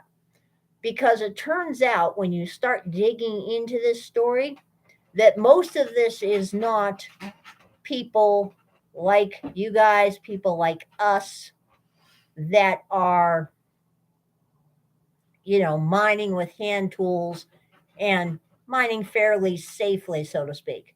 This is criminal groups that are going into indigenous areas and rainforest areas and such with heavy dredging equipment, excavators, everything else, ripping up things indiscriminately. And they're using mercury amalgamation to collect their gold. And then, of course, they're burning the mercury so the vapors are doing very, very bad, ridiculous things. And these articles are being used to turn sentiment in these countries, not just against these wildcat miners, but also against the mining concerns in these countries. And it's beginning to spill over and worsen the situation going on in Chile. And this looks like one of these little tangential attacks that's going on because there's a lot of unrest in the South American mining communities right now. There are several mines down there, large copper mines, that have basically been shut down entirely, or their production has been extremely limited by public outcry. And most of that public outcry has arisen from the indigenous communities and from agricultural communities and what you could call the little guys. Well, there's a whole hell of a lot of big money behind those little guys. And it's just interesting how well organized and well managed these grassroots campaigns are becoming. The people that are being chosen from the various impacted groups to be paraded before the media down there are chosen with an extremely good marketing eye. And what they're saying, some of it is genuine cries from the heart, so to speak, but a good amount of it is very standardized talking points. So it's an interesting side thing that is developing in the growing war between metals mining in South America and governments in South America. So it's going to be worth watching down there because a whole lot of copper, silver, and gold are tied up in this mess. Copper's outlook under threat as economic risks pile up. Yeah, copper is under assault from various risks that threaten to undermine the prospects of the key metal needed to wean the world off fossil fuels, according to CRU Group's Vanessa Davidson. Threats include the possibility of lower GDP or industrial production triggered by geopolitical risks, high inflation becoming more embedded in the economy, or the effects of COVID-19 lasting longer than anticipated. CRU's Director of Copper Research and Strategy said Monday at a mining conference in Toronto. The mining conference in Toronto, by the way, has a whole bunch of really cool grassroots protesters. Fascinating. Other near-term risks include slower than expected take-up of green technologies, more scrap availability, as well as substitution and reduced use of the industrial metal. Copper fell as much as 2.3% Monday on the London Metal Exchange, the most in a month, as commodities tumbled alongside U.S. equities on increasing worries the Federal Reserve interest rates hikes will plunge the economy into a recession. Bullshit. The red metal is down 4.4% this year after soaring more than 25% in each of the previous 2 years. Still, Davidson said copper's long-term demand outlook remains intact, boosted by consumption in industries such as electric vehicles and clean energy technologies. The green energy story should contribute significantly, adding an additional 2 million tons of copper demand by 2030, Davidson said during her talk at the Prospectors and Developers Association of Canada mining conference. CRU's latest forecast calls for global copper demand to rise 2.1% per year to 28.5 million metric tons by 2030, according to Davidson's presentation. Copper usage from green energy is expected to account for 20% of total consumption by 2040, up from just 2% in 2015, she said. Without demand from green energy transition, global copper consumption will start to plateau around 2027 at around 25 million tons, Davidson said. In other related green news, the Bank of America made a pronouncement this week. According to the B of A, it will be necessary for all mining companies to double the finances that they commit to going green if they hope to reach their net zero carbon footprint by 2050. I hate to break it to the B of A, but there's no such thing as net zero carbon mining in any way, shape, or form. I mean, if you want to get really philosophical about this whole thing, circle of life and conservation of mass and all that included, there's no such thing as zero carbon anything. So this brings us to a meme that has been showing up more and more often and is now branched out into 5 different permutations that I have seen. This meme makes a very simple statement. It says, the carbon they want to reduce is you. Quite interesting that not only is this meme beginning to proliferate in circles where it normally would not be seen, but the interesting takes that people have put out there based on that very simple and, given the way the WEF is talking, very true statement. Something else to watch there, because the world is beginning to get to be a sketchy place and people are beginning to actually realize that maybe something is not right. Yeah.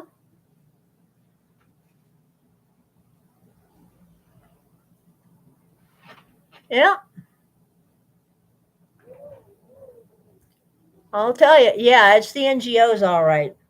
Rock Butcher, I have a problem with NGOs in general because I've noticed the funny thing about your average NGO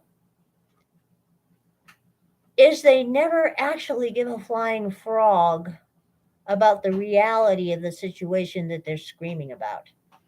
And they manage to gulp up huge amounts of money and spend huge amounts of money in their little circle doing their little things. Absolutely none of which does anything for the problem that they are purporting to be fighting here.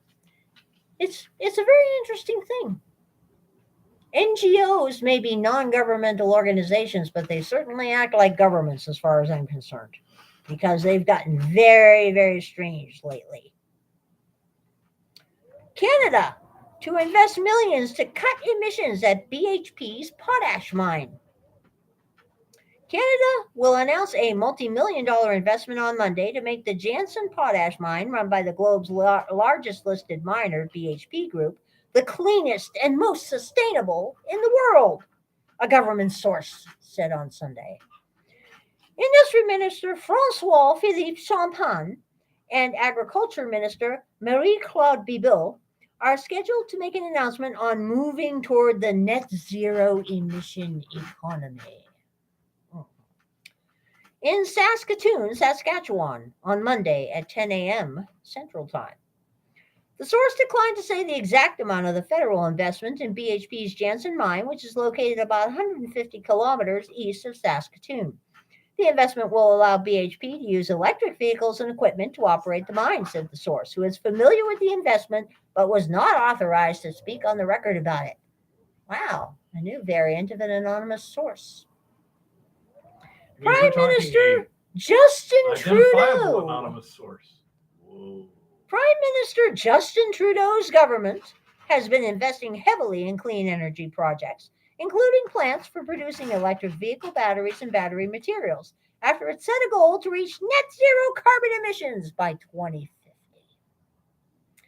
Anglo-Australian miner BHP said last month it may accelerate its Jansen potash project in Canada by a year as Russia's invasion of Ukraine has tightened global supplies. Prices of potash, a key ingredient used in nitrogen fertilizers, has soared since Western sanctions were imposed against Russia. Yeah, how are those sanctions working out on taming Vlad the invader? They don't seem to be very successful. Drinking vodka, have a good time. Russia and Belarus, which also faces sanctions, are the world's second and third largest producers of the crop nutrient, while Canada is the number one producer. Wow, Canada is actually number one at something. This is good for Canada, which makes you wonder why they have socks. We're looking to do anything we can to support a commodity in short supply because of the war, the government source said. Yeah. Speaking of socks, somebody unearthed a quotation from Dear Socks from 2015 where he was bragging about Canada becoming the first post-national country. Apparently, Socks thinks that this is a good thing. He's quite proud of the fact that Canada is not a nation state, that Canada has moved beyond nationalism. He was bragging about the fact that Canada has no homogeneous culture and no common ground. Well, you know, my grandmother had a saying, if you don't stand for something, you'll fall for anything. And this is a larger look at that picture. Because what makes a nation strong is having a common destiny, a common rallying point, a national identity. So I think Socks was a little bit sketchy long before his most recent antics. Not that his most recent antics are not sketchy, because I also noticed this week he was telling the poor Canadians up there that apparently No, you should not use firearms for self-defense. I don't know what you're supposed to use them for. But apparently he's trying to get rid of them. So, yeah, the UK press makes fun of him. That does not surprise me, Goldstream. Miss. Yeah, deer socks. Because he's like, Deer in headlights? just about. Mm-hmm. Yeah, exactly. His nickname is Socks. His nickname is Socks because I'll tell you, the man may have a lot of problems, but one of them is definitely not tasting socks. That's probably the only thing I like about this dude, is that he actually has a good sense of humor when it comes to most of his socks. Now, some of his socks I have found to be rather offensive, but I mean, that was probably more due to the person wearing them than to the actual apparel themselves. But yeah, in related war news, we have all noted that Lord Malarkey, the current occupant of the albino McMansion, is still saying that our inflation and our gas prices are entirely the fault of the war in Ukraine. Lord Malarkey is also saying that the American economy is booming in a historic way.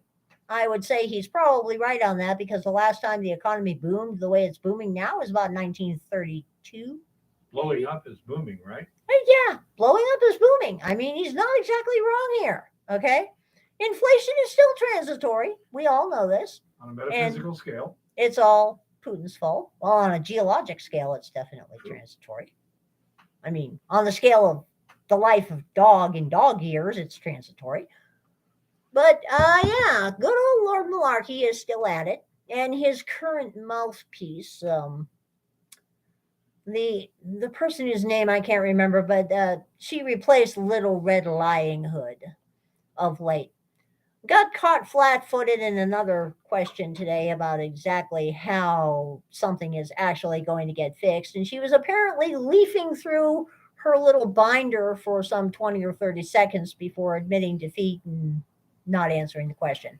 So it seems that the quality control department, when it comes to hiring mouthpieces for Lord Malarkey, is kind of taking a break at the moment, because this new one is definitely a step down from the last mouthpiece of Malarkey. You know, I mean, the last one definitely had her problems. She definitely had her issues. I mean, Little Red Lion Hood was not somebody I would like to have dinner with, but man, did she have a good poker face. And I have never seen any of these mouthpieces of presidents that manage to lie in such a straight faced manner with such aplomb on so many occasions, sometimes in the same sentence. It was truly, truly remarkable to watch. It really was. Yeah, both our countries are indeed in the crapper when it comes to choices of leadership. I will say, Socks has been kind of a little bit weird lately. His rather amazing and highly disturbing speech on the handgun ban was quite something to watch. Mind you, I will watch Socks before I will watch Lord Malarkey, because you can't understand a word Lord Malarkey says half the time. You really can't. I have no idea what the man is thinking of, but I did catch that soundbite earlier this week when he was saying that this war in Ukraine has caused us to pay a very high price. Yeah. Stick with it, dude. I don't think it's going to go there. And the press was mourning because the inflation might actually cause the cost of his ice cream to go up. Let us have a moment of silence. Lord Malarkey may not be able to get his ice cream cones anymore. I don't know. Well, I'll tell you, from what I've heard, Miner Jim, fuel north of the border is a whole lot worse than here. Yeah, exactly, Rock Butcher. The same can be said here in America. If you look at our gun stats, most of the actual gun deaths in this country, first of all, either come as suicide, which should not be counted in the same category as murder to begin with, or they arise directly from criminal activity in some form or another. I mean, witness these several thousand people a year that manage to $2 per liter for diesel is about $8 a gallon, or pretty darn close to it. Let us have a moment of silence. Dude, I am so sorry. Our gas is more than doubled here in a year. I keep receipts, okay? Our gas is now $4.79 a gallon for regular. But it's still below the national average. That means Montana's better than the national average. Yay! Ooh, $2.40 for diesel and $2.19 for gas. Ouch. Sorry, Rock Butcher. Well, there's an interesting conspiracy theory wandering around down here now. There is a growing concern amongst various parts of the prepper community, the tinfoil hat community, and the conspiracy nutball communities, that Lord Malarkey and company are actually making this gasoline shortage worse to further the transition that he's been talking about lately away from fossil fuels. He's very proud of this transition. He has now mentioned this transition and how it won't be without pain and inconvenience and various forms of soaring bullshit several times. So there may actually be some credit to that. Yep. DEF is in extremely short supplies, Deoxyo. DEF is getting pretty much to critical supply levels in a lot of places now. It is just about crazy.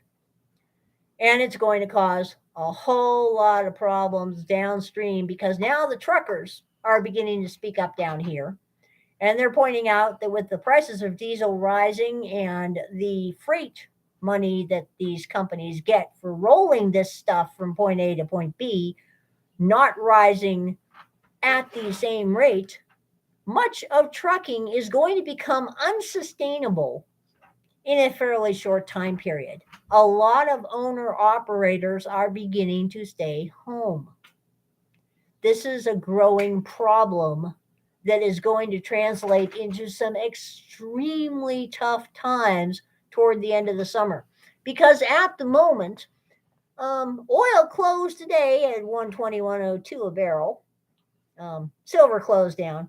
Gold, well, let's see exactly where everything was at the end of the day today. It wasn't looking good considering the way everything else is looking. But gold was $18.24.70, and silver closed at $21.13, which is about $1.50 or so over the average cost, all-in cost for mining it. So yeah, things are getting a little weird. Very much weirdness there. But a growing number of truckers and a growing number of trucking companies are trying to sound the alarm in various quarters online, because they can't get the media to talk about this problem for some bizarre and unaccountable reason. But yeah, more owner-operators are beginning to stay home because they can't afford to roll their trucks. And bigger companies like Werner and Swift, etc., are running into some serious problems because it's getting to the point where they can't afford to roll trucks. They can't get parts. They can't get tires. They can't get DEF.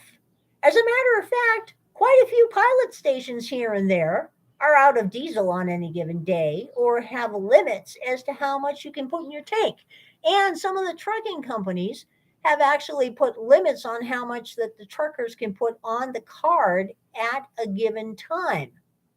So we've got truckers that now have to stop more often for fuel, which is throwing off appointment times and throwing off their schedules because they're only allowed to drive X number of hours a day. So if you extend the driving day by adding more breaks in the middle of it, that screws up a whole lot of shit here. This is only going to get worse, along with everything else. Speaking of worse, apparently there were a whole bunch of mortgage-backed securities that went up for sale last Friday. And an immediate no bid was put on them, and they kind of quietly disappeared. So I was looking at the Treasury bill graphs today. The 2-year Treasury in the last year has gone from a yield of 0.16 to a yield of like 3.37. Fine, great, and wonderful, except our federal government and the Federal Reserve dumped a whole bunch of debt into buying short-term treasuries that are all coming due in the next 1 to 3 years. So we were kind of getting in a little bit of a tetchy situation in that regard. It's not going to go well. Many things in this regard are not going to go well because you can only keep buying your own debt back and paying interest when you do it for so long. So we shall see. Because in related news from overseas, in Pandaland, Evergrande, the largest real estate company, finally declared a default, and several other real estate companies are tottering on the edge of following them over there. And Shanghai has gone into lockdown again. And they're having bank runs. They're having bank runs because, believe it or not, their banks actually decided to stop letting people access their own money. Isn't that bizarre? No idea why that happens. No idea why banks do this. They're not supposed to do this. At the same time, there are strange things going on right now with the Japanese yen. The Japanese financial market is beginning to look a little bit sketchy. They're getting worried too. And it should be noted that we're putting more and more Treasury bonds out there for sale, and they're being bought by fewer and fewer people. Now, given that the amazing and wonderful US dollar is the king of all fiat currencies, the world reserve currency, one would think that everyone would keep buying it. But they're not. They're buying it in lower numbers. Fewer of them are buying them. And some of them are actually having the temerity to sell them and to offload them. Kind of makes you wonder. Of course, I do believe it was the great Voltaire that said that all currency will finally return to its intrinsic value, the value of paper, zero. So I think we're getting there. Things are beginning to get warmed up, you know? Yeah, I'd like my banks to run too.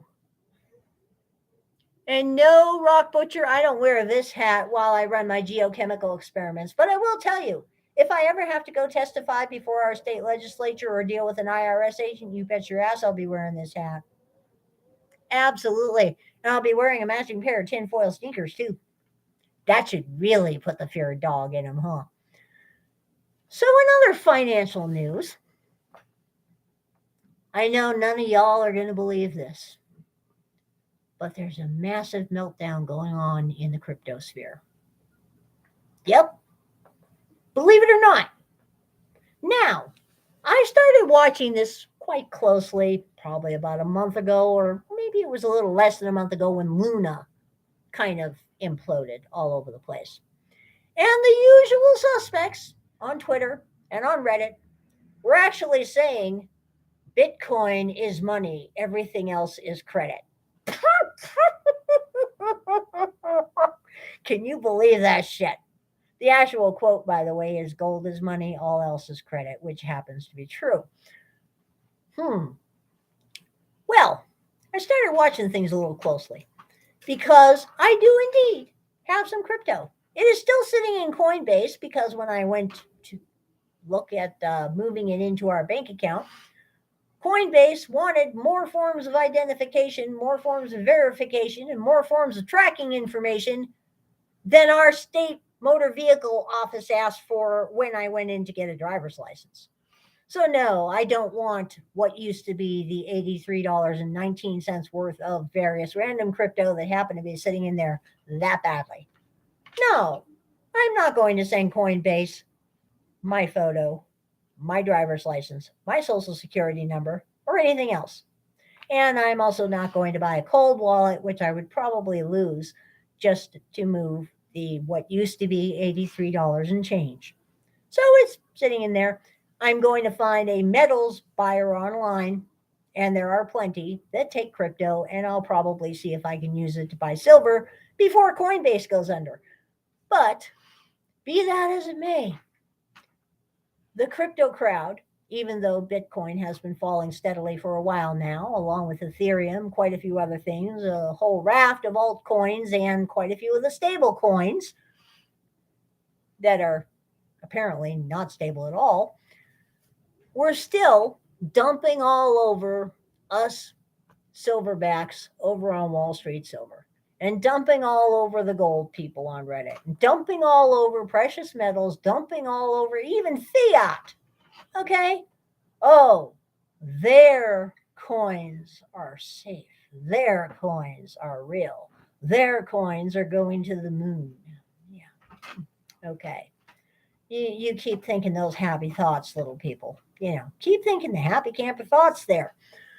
So I was watching this slow train wreck in motion. And I was watching all the people saying, yeah, Bitcoin is money, everything else is credit. And I started seeing a few lone voices on Reddit that were getting downvoted to oblivion saying, move your coins off the internet.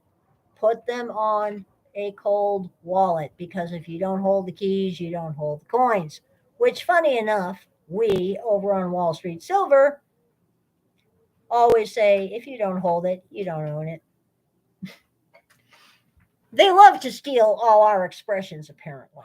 I find that endlessly amusing. So then all of a sudden, in the middle of a Sunday, very, very sketchy, doing this on a Sunday, Celsius sent out an email to everybody that apparently, having read the email, it basically said, in order to preserve things, we're shutting off all your access to all your money, including your loans that you're getting from us, your lines of credit, and everything else. You can't move anything. You can't transfer anything. You can't add anything. You can't subtract anything. Understandably, this caused a panic, because one of the many reasons that crypto people give as a reason for getting into crypto in the first place is they don't want their money to be in the risky situation it's in banks. When banks do things like Sox did during the Freedom Convoy and can just shut off access to your money with just a few clicks of the keyboard. Well, derp, then maybe you don't want to use, centralized financing of any kind. Keyboards or keyboards? Celsius is a CFI, and even the DeFis, the decentralized financial platforms, aren't really any safer. So that was Sunday. Sunday resulted in a massive meltdown in the crypto subs on Reddit, which a lot of us were watching with fascination and growing horror, because the same people that currently can't get a hold of their money from Exchange A, Celsius, we're already talking about maybe getting into Nexo or Binance or Micro, whatever it is. Yeah. So it's like, oh, I can't get into my money at Bank A over here, so I'm just going to open an account at Bank B and trust them. They'll operate the same way. Well, I guess there's no accounting for some people's thought process here. As of today, last I checked, Bitcoin is going even further into the toilet, along with Ethereum and just about every other coin out there. And Binance has now joined the we're suspending all operations department. And Michael something or other, Michael Saylor, I believe it is, gentleman owns Micro something or other. It's another one of these little concerns. Well, he has a whole bunch of margin calls out there on Bitcoin. And yeah, those are just Bitcoin is fast racing toward that really, really, really big pile of margin calls that are all going to have to be paid if they get hit. That's not looking very healthy. What's looking even less healthy is when more facts started to come out about Celsius and Binance and most of these other varieties of CeFi and DeFi. It turns out that a great number of them had hypothecated their customers' money all over the place to the n,000th degree. Who even knows what they have for assets on hand to begin with at this point? I feel very, very bad for the many people that went all in on Bitcoin and cryptos. I absolutely believe there is a place in the world for a digital currency that happens to be backed by gold or silver, not fractionally, fully, that you can take to some place and hold out your little card widget gizmo and get your gold and silver. I firmly believe that there is a place for a digital aspect to currency. But this whole thing solidifies even further my point of view that I want sound money because sound money has real rules attached to it. Fiat is operating in a lawless, ruleless environment at the moment, as we're all noticing. Bitcoin and the other cryptos of various types are even more out there in that regard. You need sound money with sound rules. If you then want to have silver certificates and gold certificates in paper, that's fine. If you then want to have silver and gold tokens in digital format, that's fine too. But in the long run, if you don't hold it, you don't own it. If the power grid goes down, it's going to be pretty hard to access your Bitcoin.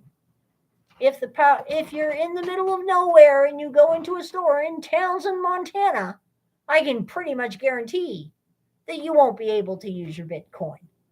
A money system needs to be based on sound money. It needs to be sound money, root and branch all the way through. If you want to add other things that represent that sound money, that's fine, great, and wonderful, because it makes it a lot easier to use it. But even with all this going on in the crypto space, the crypto people are still not even considering the idea of diversifying. It is amazing the vast majority of them are not even considering the idea and think it's a bad idea to buy any precious metals at all. Now, what the hell is up with that? An asset is an asset. As it is, your asset is a bunch of ones and zeros that you now no longer even have access to. They can go poof or get hacked at any time. Where's the sense in this? And I will say, somebody made a very good point to me the other day. A very wise person once said, if you cannot explain how something works to a 5-year-old in less than 2 minutes, then you shouldn't be investing in it. And that's the case with a lot of these cryptos. I mean, that is why I stay away from the crypto investing space. Because no, I can't explain them to a 5-year-old in 2 minutes or less. So I shouldn't be investing in it. Okay? I mean, it's just getting really ridiculous these days. Yeah, those that own the Fed rule.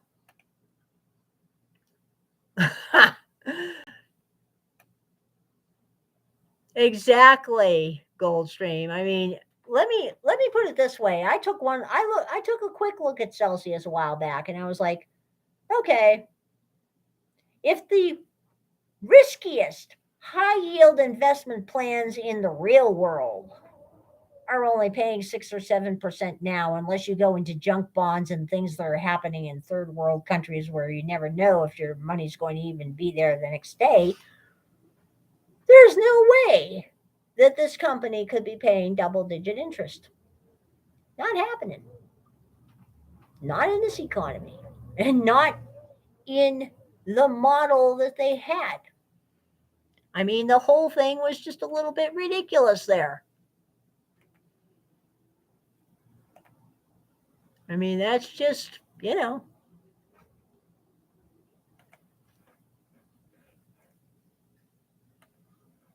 just absolutely, the whole thing is puzzling and distressing to watch. It really is.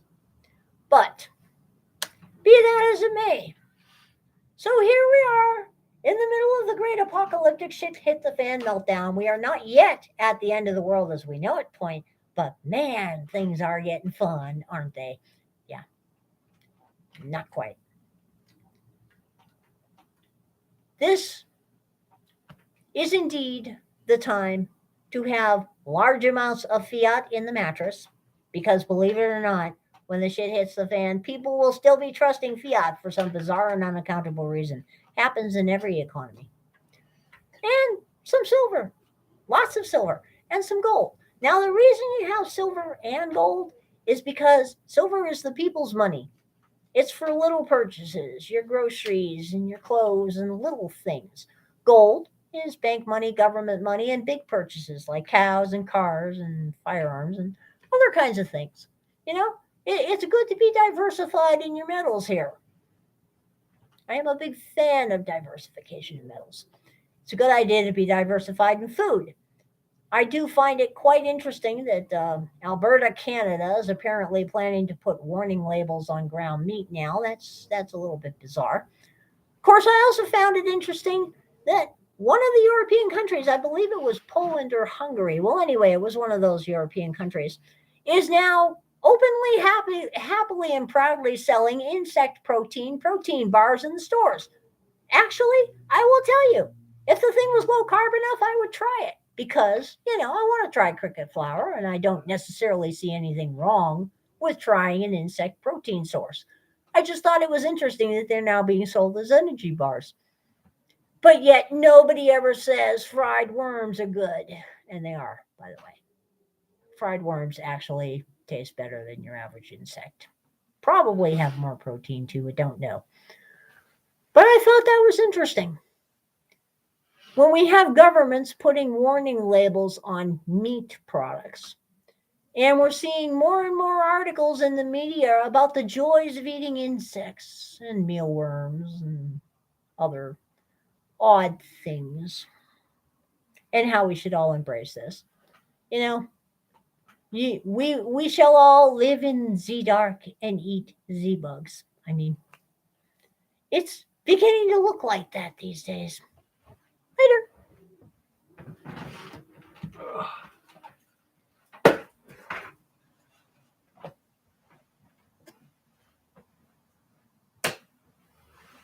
I'll be over for my soda in a second. Anyhow,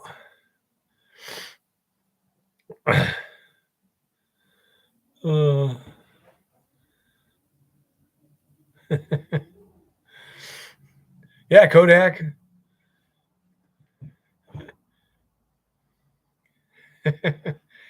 I don't know about you. I know that, theoretically not a problem, bugs and stuff, but intellectually I have an issue. Enjoy my break. You're watching me, weren't you? Does that look like a break to use the Oxio? You've tried to fake it for an hour? Jeez. Anyhow, no, so they come up with some crazy. Although I have to admit, the guy that worst marketing job in history that I can think of, some Japanese company. Hi, Ricky. Came up with a way of extracting the undigested protein from human feces and turning it into an edible food product. Now, I don't know about you, but that's going to be a marketing challenge. I don't know what you got against the shit sandwich, Bear? Oh. Okay, Lars. Oh. Truth in labeling. Yeah, you are not the goddess. That's for sure.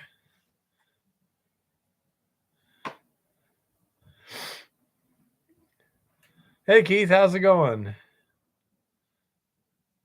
Hi. Huh. The CEO of Pilot testified the railroads told him his diesel would be cut 25%, then 50%, and if he complained, he would be embargoed. Powerful wildfire explodes and suspect taken into custody. Where's that at? Wildfire continued to rage Monday north of Flagstaff, a day after evacuation orders were issued for the affected area. One man was taken into custody in connection with the fire, which was reported Sunday shortly after 10 a.m. Okay, little one. Hey, Matt, how's it going? Thanks a lot for the silver. We'll have a video up soon where I show how we're recycling it. Seems to be working okay. Railroads are owned by BlackRock and Vanguard, huh? Everything is owned by BlackRock and Vanguard. Yeah, thanks a lot for that, Matt. It's been very helpful, very useful. It is amazing stuff. I love it. Eva loves it. Oh, anyhow, so let's say for all those who came in later, no seems to be doing okay. We'll be working harder this week, mainly out at the mill, to make sure it's all working out good. We'll try and, yeah, she does, Matt. I agree. What? Hey there, Keith.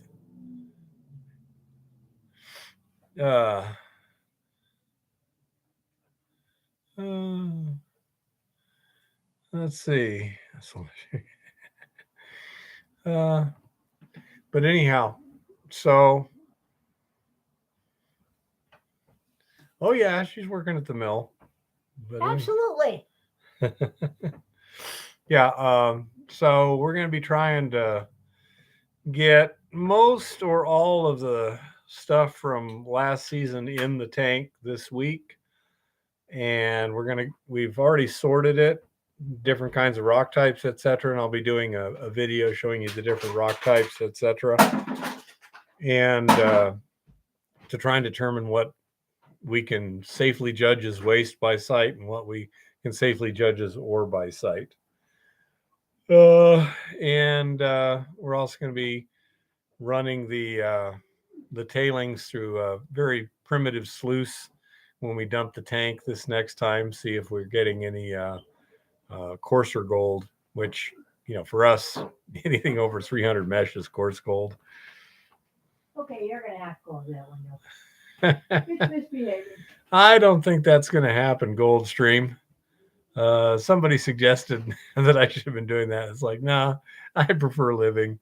I've only got one left. I better be careful how I use it. Do you get any magnetics? Not certain. I haven't. It's been so long since I panned any. I haven't checked. I'm pretty sure we do. I know we get some chunky magnetics.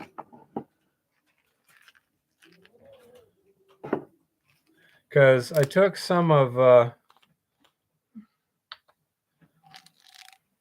went and put some of Coulter Young's magnets on my impact mill at the opening. And those got stuck to it. And some of them look pretty identifiable as minerals as opposed to just tramp iron. So I think we have some magnetite in there too. And I'm not sure how much gold they'd have or don't. Sounds good, Rock Butcher. Thank you very much. Yeah, well, Goldstream, sitting around doing nothing while Eva's working is stressful, believe it or not. I do not like sitting around. But anyhow, we're going to try this week, with her running the RC46 while I'm running the Stutenroth, and see if we can't get everything running at once and thereby increase productivity. We'll see how it works and see whether it makes sense to go that way or not. Tuesday, tomorrow we're going to go through those samples and stockpile them, crush them, split them, get samples, then just stockpile that material. And that'll give Eva a good head start for Wednesday. And then we'll get everything configured and try putting a full ton in that agitation tank on Wednesday. We'll see what happens. I would think it'll probably be Thursday before we get it done.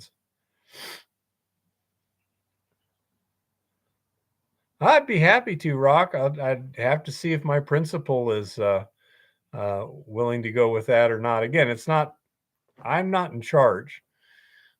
So but I can check with it. You're providing us a little analytical help and stuff. I think I'll have a little leverage there. So that sounds good. Yeah, I'm sure you do. You've been working professionally in this business for a while, so you understand. Not only is there just a certain rational concern about security and stuff, but there's a lot of emotion involved. Sometimes you get some very emotional people. He's not, thank goodness. But yeah.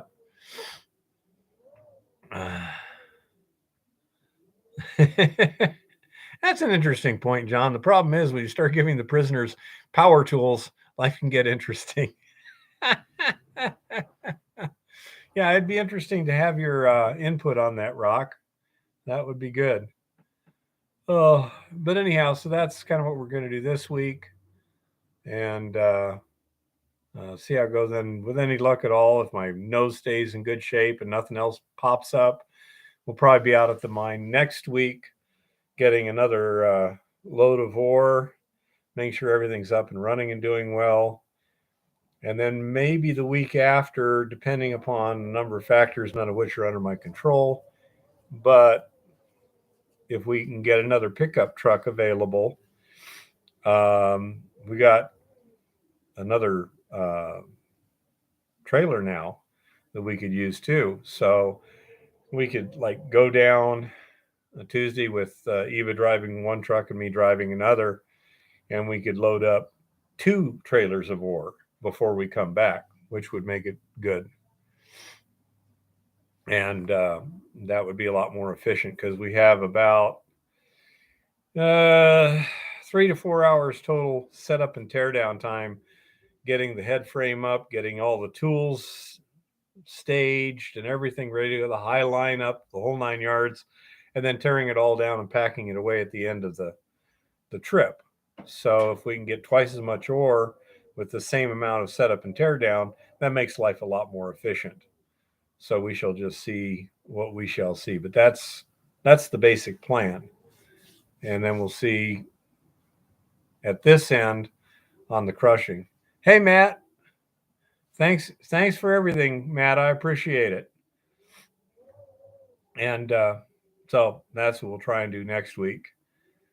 And then hopefully we can get to some of this, some resin samples to you, Rock, so you can run the XRF on it, and we can get an idea what's actually in it. I don't know, what did they used to call that, where they use like a carbon arc spectroscopy too? It's very crude compared to a lot of stuff, but the nice thing is you can do almost anything real quick.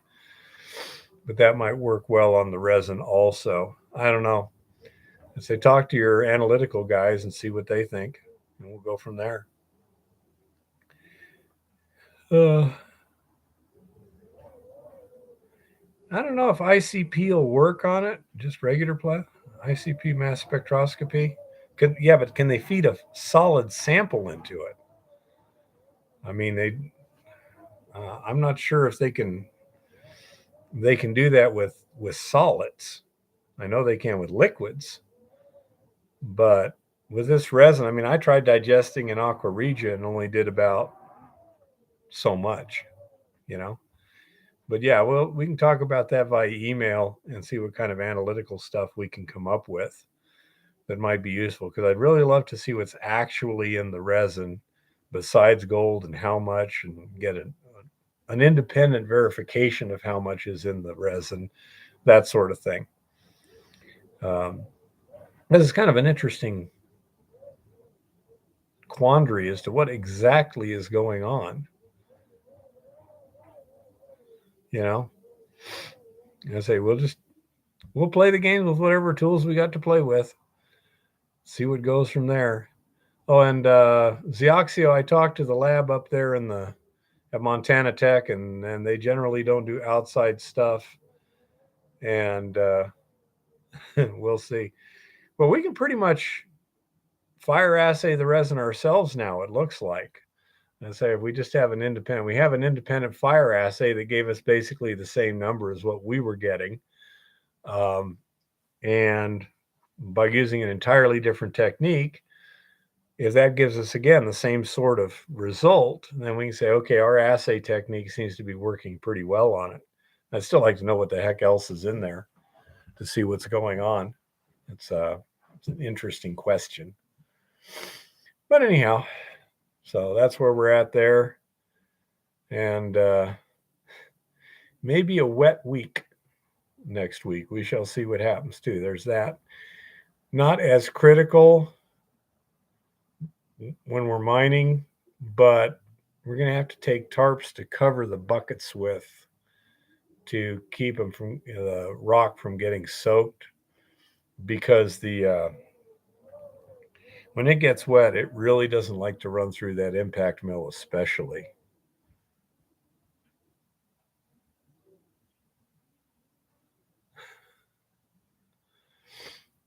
I don't know, Ed. At this point, it's really hard to tell what the hell's going to happen and what's true and what's not. Really, really some weird times, you know. But I'm glad that right now I'm up here in Montana where it's 56 degrees compared to where you and Tom are at, which is probably in excess of 100 right now. Or wait a minute, it's 8:30 at night. It's probably down to about 100 by now. Yeah. Yeah, I've got enough. As you know, somebody said, by the time I run out of ammo, I'll be dead. You know, 48 in Butte, man. Yep. It's this weather up here. It's interesting. It's quite changeable. It's supposed to be what, like 80 on Friday or something. Oh yeah, we have weather. Weather is good. But it is pretty too. You know, yesterday it was drizzly and reasonable temperatures. Wow, In the Biden's moving a 60s. whole bunch of military shit to Alaska. Biden's moving military stuff to Alaska, huh? Yeah, he deployed 12,000 people to Alaska this week. 12,000 people to Alaska? The 11th Airborne, the 1st Striker Brigade, the 4th Infantry Brigade, 54 F-35s, and 22 F-22s are now in Alaska. And the Army is moving large-scale training from Louisiana and California to Alaska. Apparently, according to military.com. Well, do you think he's planning to invade Russia or China from Alaska? It's hard to tell what he thinks about Russia, because he's just trying to cause trouble there, in my opinion. But that would put them closer to Taiwan. That's for sure. Those are expeditionary forces, so that's the kind of thing that you'd be sending in. I don't know. Doesn't sound good to me. I have a tremendous amount of confidence in the administration to screw things up. How dare you distrust Lord Malarkey? Oh, I don't distrust him at all. I trust him to screw things up. Always been a lot of military jets in Alaska. Yeah, but they don't often send 12,000 military personnel that are not normally stationed there up there.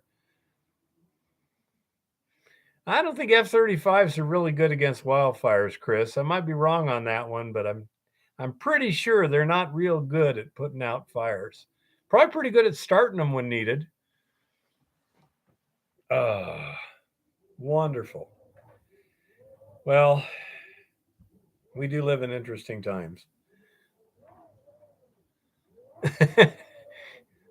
Oh, no, they'd probably be giving them the troops to fight us. That's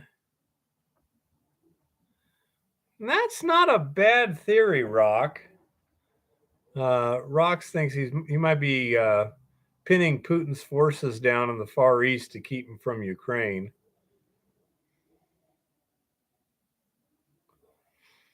Yeah, Chris, but an F-35 is, I mean, an A-10, if you're going to bomb fires, an A-10 or something like that, or a Strike Eagle, they can carry a lot more ordnance. They're a lot cheaper to fly.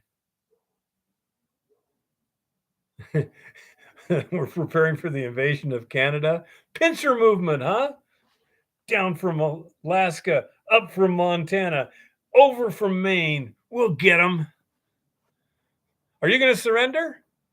Eh? Want a beer?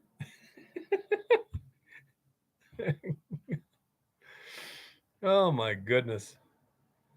Anyhow. Oh, clown world. I need to get one of those little honky horns. You know, like a bicycle horn. So I can do a clown world sound effect.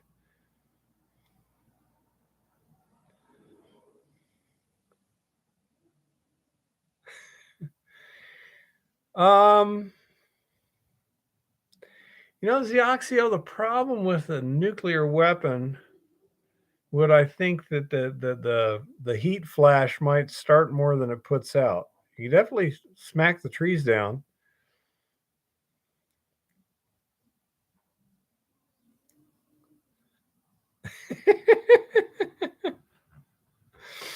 Oh. Rock says, we Canadians have a plan for American vision. We'll just leave cases of beer alongside of the road. Sounds perfectly good plan. Hi, Tricky.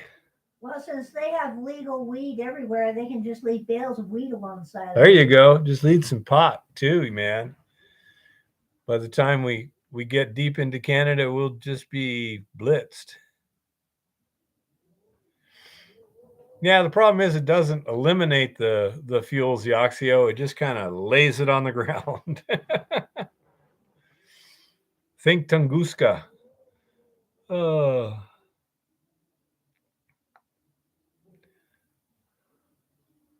Imagine all the cool kit you'd get. I'm sure that the troops would be willing to trade for beer. And maybe Canadian ladies too.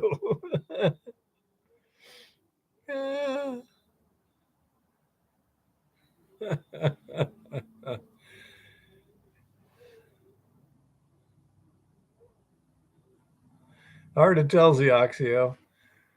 I really like that description somebody I think it was a liberal, came up with of neutron weapons back in the 80s. It says, the ultimate capitalist weapon. It kills people without breaking things. Accurate, you know. Let's see. Anything else we got going here, little one? No. Not that much. She continues to do her testing on old crucibles and QPELs and slag and everything else. Well, let's say we're loading up some resin to do some more tests there. And we'll go from there at that point. We got a lot going on. It's going to be more into production now. If you pardon the pun, this summer is going to be a real grind when it comes to ore. We're not going to be doing nearly as much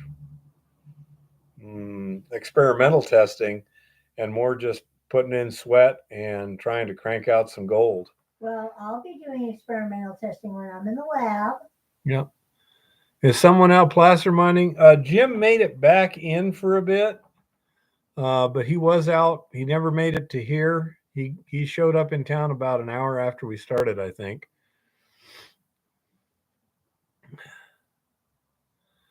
We're looking at mining and processing about 1 ton per day, Rock, but without more people, we're going to have to do it sequentially.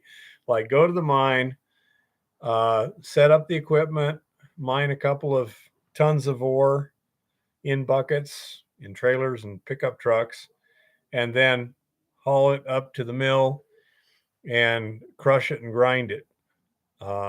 So, yeah, 1 ton per day. We got about 2 days of mining and 2 days of processing per day. And me doing experiments. No, Tricky, we haven't even been out to the mill in the last 3 days, but that's it. No rock. It's all demolition hammer, with the exception of when we get some really hard kryptonite, we've popped it. So far, we used one charge with a Sierra blaster, and that was able to break loose the hard spot that just was laughing at my demolition hammer. So let's say mostly demo hammer work. We're also going to have to do some ground control at the mine that up till now has been just kind of redoing old timbering at the collar to keep things stable while we got through. Not allowed to give specific numbers, the Oxio, but you know my usual criteria for what I think is profitable. So you can assume it's somewhere in that range. It's not going to be high grade sort of stuff. We're not expecting anything. None of our samples at this point have gone over, well, let's say 5 ounces per ton. None of them. We have some samples, of course, that are much better than the average, but that'll give you an idea. We're not talking bonanza grades or anything here. If we were, we would definitely have a gravity circuit first. It's reasonably high grade rock. We're not really looking to turn an overall profit this season because we're going to have to increase the capacity. And there's a number of ways of doing that. But this is more to refine systems and processes and that sort of thing. Hey, rock, around here, 5 ounces per ton is some good stuff, but it's nothing terrible that gets people really excited unless you have a lot of it. I agree, Zioxio, but we're going from not making hardly any income per dollar spent in the exploration phase to making a modest amount of money for the dollar spent during the development phase. And then assuming everything goes well and we can delineate more reserves and stuff, then we can just increase that. And then we could expand some. There's a number of places where we could wind up without too much luck getting substantially more ore available. We shall see. We also have a patented claim about 2 miles from the actual mine, which would radically reduce the transportation logistics. I mean, right now it's going 70 miles from the mine to the mill. That's because the mill owns private property. And, it's someplace for this kind of small scale thing we can do pretty easily. And it's fairly close to town, so it's not a giant trip to get out to it.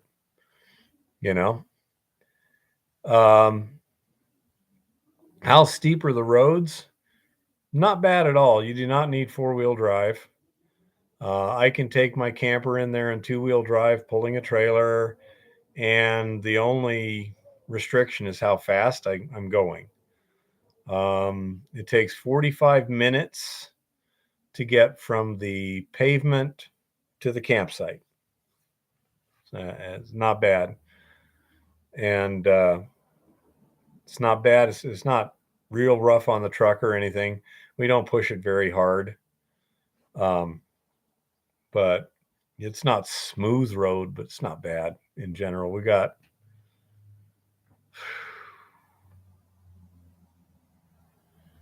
probably about 1 mile of fairly rough road and 1 mile of moderately rough road. And then before that, it's pretty much decent dirt road. Not bad. So we shall see. Okay, John. By the way, Rock, Your exclamation of surprise, can you explain exactly what it was that was surprising to you?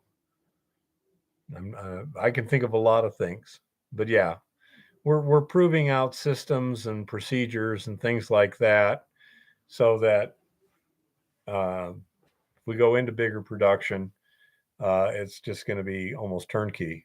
Yeah, most of it's on pavement though. Um, so again, takes us, what is it? About 2 hours or a little more to get to the mine from here? Yeah. Something like that. Yeah. And about 1 hour on pavement, 1 hour off pavement. And yeah, it's not convenient at all, but compared to permitting a mill on BLM land and developing a water source and things like that, yeah, it's a lot easier. And say, considering we're using a system that's not kind of turnkey off the shelf stuff, um, it's real useful to be able to research it close to town where it's just a short drive. So, like when you get a nosebleed at work, you don't die of blood loss before you get to the hospital. But yeah, it's much more convenient that way. Um, and my guess is if everything continues to proceed reasonably well and we develop enough ore, we identify enough ore for next season, we may see about trying to get a larger area permitted on the patented claim out in that area. So that's kind of my guess. We'll see what happens. It also depends a lot on the price of gold. I don't know about you guys, but I think the price of gold is going to gunpowder cauterize. Yeah, up my nose, Kodak. Yeah, that would be really good. Black pepper. Just take the bullet off of one of the 44s and stick it up my nose. What could possibly go wrong, right? I'm going to try black pepper next. It stops bleeding. Oh, she better turn the video camera on first. Put it down in a safe place before she does that. In a minute, I'm going to take over while you close the window. No, I understand, Rock. Dump truck would make it a lot easier. And we might have a dump truck with, let's say, the what do you call it? With the mill 2 miles away. There's lots of things. It's so frustrating living in a time where you have no idea what the situation is going to be 6 months from now. Now, I agree with you, Zioxio. I'm all for that. I've got some.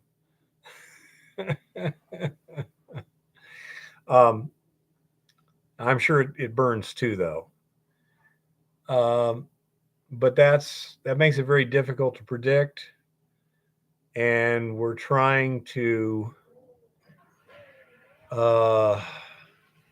minimize the overall risk and the initial capital expenses while we identify these things. So we're very much taking it in a very step-by-step basis. You want me to do what? Close the window. Close the window. Okay. I must go close the window. He cranked it, the other one. The other one? The kitchen window. He cranked it open to the point where I can't close it. Normally, I only crank it open a little bit, but bear being bear. Kodak, I have heard that certain military surplus trucks are not going to be allowed on ordinary pavement anymore. I'm not sure exactly what's up with that, but you never know. I mean, let's face it, with the way quality control has gone downhill on everything else, it wouldn't surprise me if roads became a temporary thing here. The wind opened it up too far. Well, Zioxio, I wasn't looking at Quick Clot. I was looking at black pepper to put up his nose. Nice old-timey. Because she loves me so much. Because I love you so much. Yeah. Good point, Rock. A dump trailer could lose the fine gold from the wind, depending on how badly we crush the rock. Tarps. Yeah, tarp. Tarp would work. Yeah. Chris says you can slide a skid into a dump trailer a lot easier than a dump truck. Plus, you can drop the trailer at the site and load it while making milk runs with the truck. Yes, Rock. Black pepper does seal holes in radiators. My uncles used to do that. So do lead shavings. Big bags. Very, very weird. But anyway, yeah, I am still going to be finding time to experiment on things because I have a lot of things I want to experiment on. But she's having fun doing it. Dude, I'm a scientist. Just because you haven't got me a lab coat yet, Yeah. how am I supposed to be a decent scientist without a lab coat? I ask you. I'd I rather mean, you be an really. indecent scientist. You better watch it. You still have to sleep sometimes, you know. He still has to sleep sometimes. And I always stay up later than he does. But yeah, I mean, things are going to be really interesting this year. I think this is going to end up being a good mining year. Going to get out there. I can't wait to get back out in the field and start working on stuff. Wow. A couple of 100 feet of fire hose for free from Craigslist? Cool. That is a good score, Kodak. I wouldn't mind getting that myself. What do you think, Bear? Are you saying you have hose envy of Kodak? Yes, he's got the big hose. Now I'm really feeling inadequate.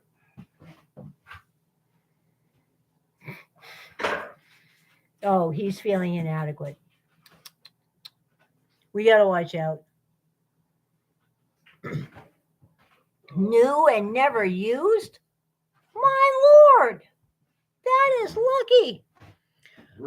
Tricky says, Keith, something for you. The roasted resins generally plastic bonded metals with carbon. It lends itself to high current, low voltage, like an arc welder, but less powerful, and it fuses the metals. Fascinating. Cool. All yours, Bear. Ah.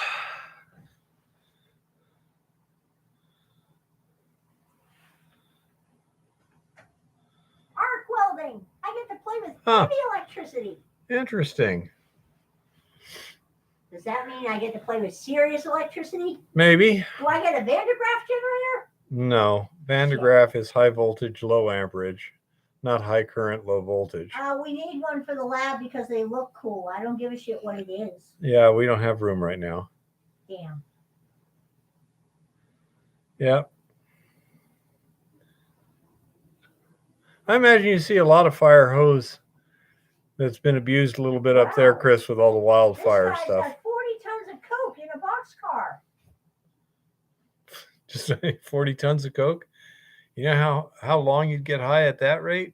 No, the coal type. I know what you're He wants talking to about. know what people would be willing to trade for it and what would you do with it? You know, if I had like a coal burning stove, that would be good. Would it work in a forge? Yeah, it'd work in a forge. Absolutely. Anyhow, yeah, it's an interesting thought, Tricky. Another thing we're looking at is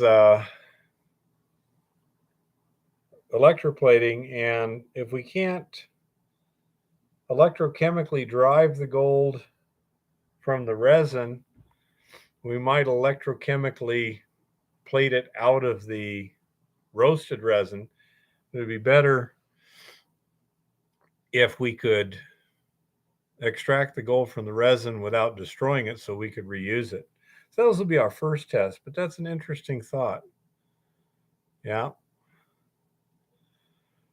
Oh dear. Yeah, because little one, if we just heated the resin in the furnace and then put it in the electroplating cell and plated the gold out of it, that would be a lot more efficient than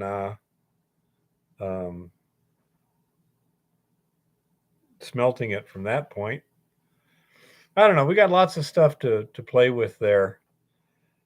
We shall see, but the idea is to try and run a lot of ore this summer too and get things really rolling. And then depending upon the situation, the price of gold and things like that, we might wind up getting an employee to help, something like that too. We shall see what we shall see.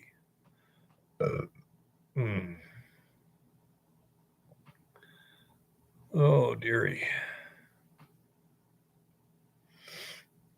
I'm going to have to get some food here in a minute. Usually, Jim and I tag team. Well, I eat and stuff.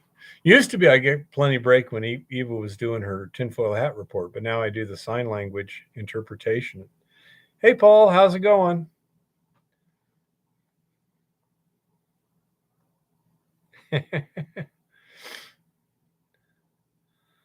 Just basically going over what we were doing last week and things like that.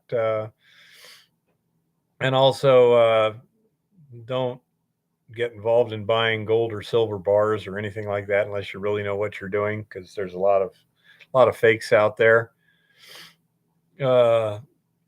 So my nose seems to be fixed at the moment. It's staying fixed, and we're seeing about cranking up the productivity of the mill, and then getting out in the field next week to actually start hauling some more. So we shall see what we shall see. But that's basically what we're doing here. Oh, let's see. We did Eva at the mill, and I forget what the other thing was.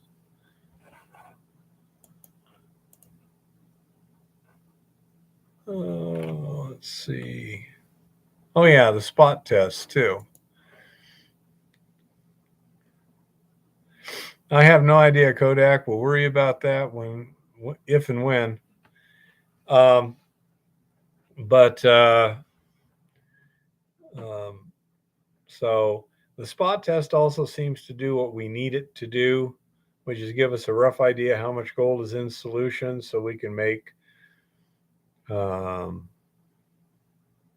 decisions on when to change resin and stuff like that. Get some kind of approximating real-time monitoring of the process, even though it's going to be rough. A better rough than nothing. Really, John? Minnesota's worse than California? Holy crap. My sympathies, sir. Yeah, it seems to work fairly consistently. We'll get more experience as time goes on, but I mean, we ran essentially 12 different samples of a variety of solutions at varieties of concentrations and contaminations. Well, the problem is we don't have a control solution, Chris. We've got a whole bunch of different control solutions because we don't know what it is we're shooting for. And the main thing is getting a good rough estimate of what's there. And primarily the one thing that's really going to be critical is, when do we change resin? Is the resin doing its job yet? Still rather. And that way we're not really guessing. If the resin's still loading, we can keep it loading higher and higher. I don't know what it's going to do. I'm afraid that toward the end of the season last fall, that the reason the resin stopped loading might have been the temperatures. I know we had a really good correlation with temperature this spring. As it warmed up, the resin started working a lot better. So it may load even more than we're expecting it to. We'll see. So far, the 3 cartridges I've been running have been getting it down to less than a part per million each time. So not a problem at this point. Just a second while I go get some food. I'm starving here, feeling a little bit faint. Oh.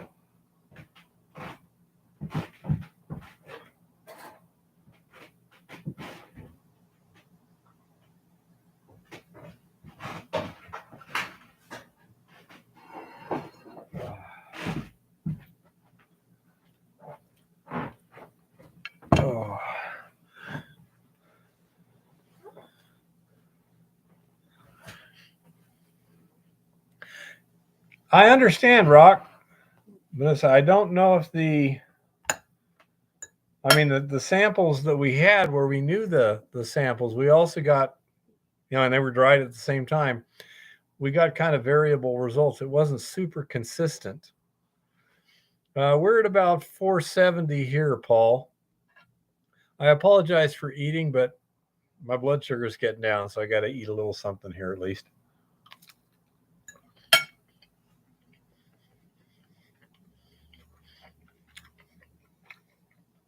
I think I want some barbecue sauce with that.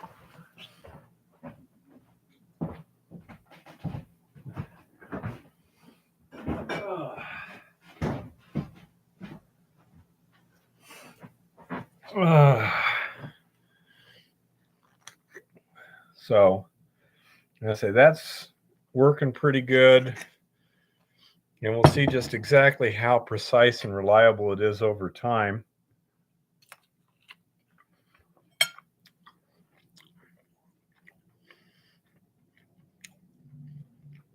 They're chicken, sausages.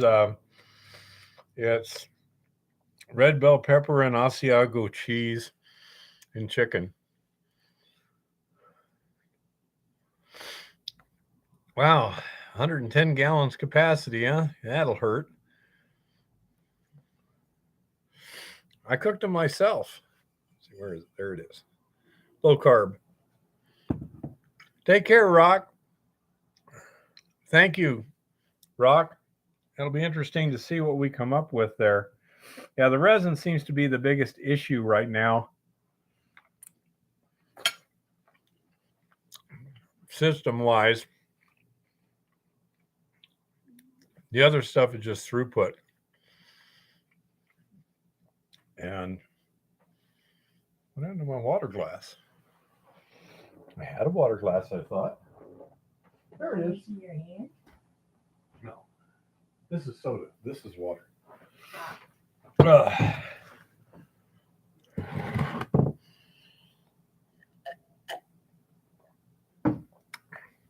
Yeah, the spot test should be very helpful. And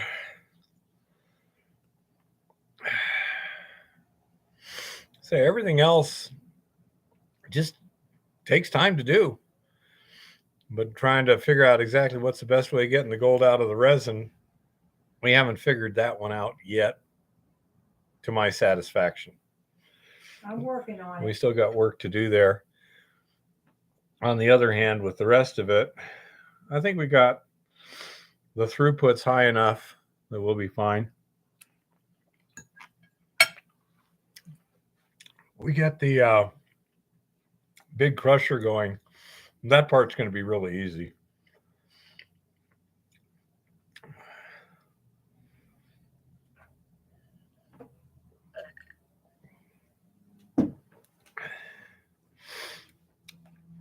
Huh.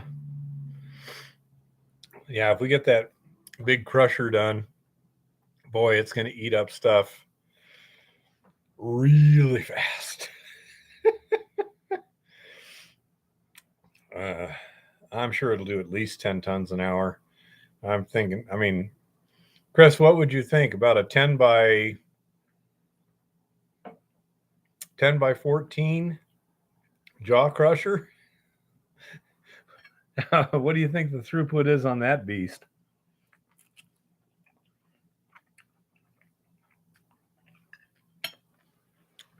But I say right now, just scaling up 4 to 6 ton per hour. Yeah, maybe even bigger than that. We should be able to get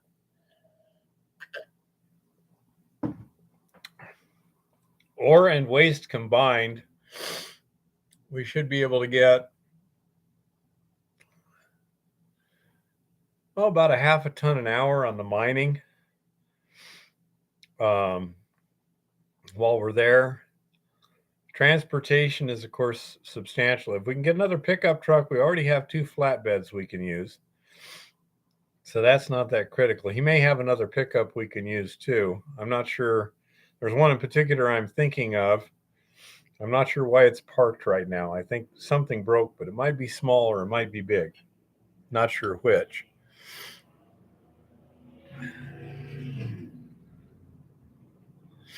Now this is a totally different kind of resin. This is not a like an epoxy resin or anything. These are little beads of plastic that's very carefully designed chemically. There's what looks like loaded. You can see those little beads there. The idea is to get the color out of them because the color has the mineral atoms in it. Where are the young bucks doing all this hard work? They don't know how to do hard work. What is this? It's my brother.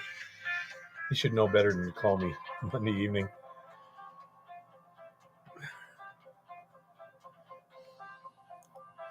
No Yeah. comment. And anyhow, oh, for goodness sakes. Thank you. Hey, Gold Pandan. Can you rig up a crane for those? Rig up a crane for what,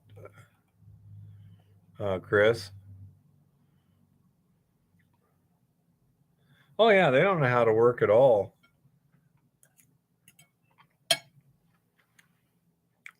Now, they'll go to the gym and work out. They're not flatbed, they're pickups.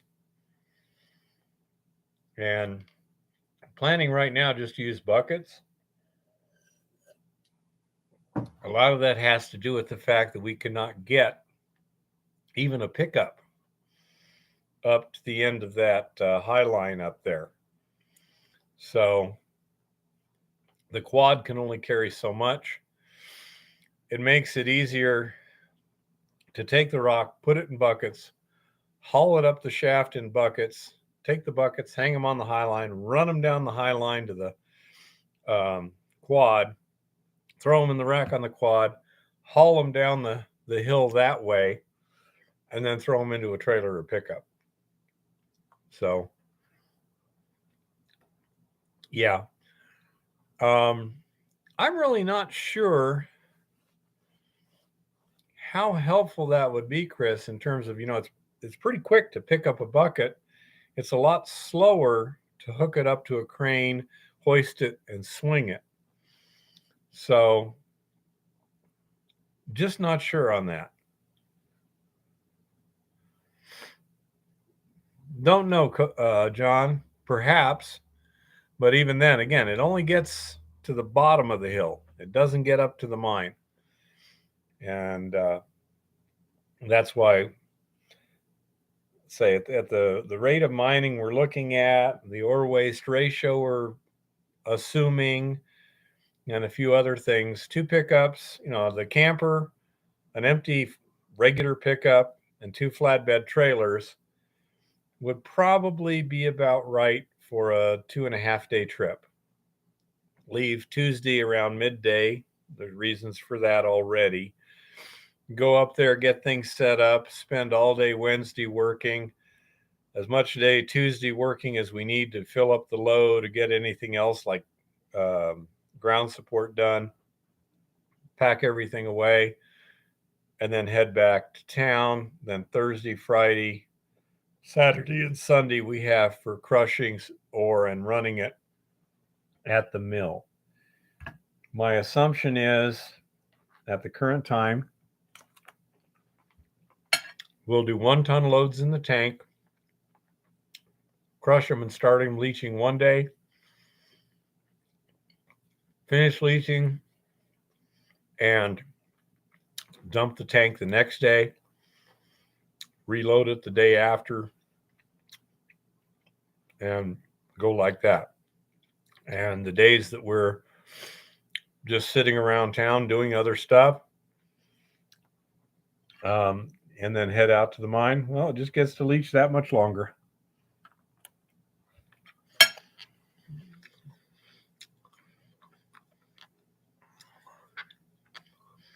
That might work out, John. I say we'll see. Because 50 pounds isn't terribly difficult to just butterfly up.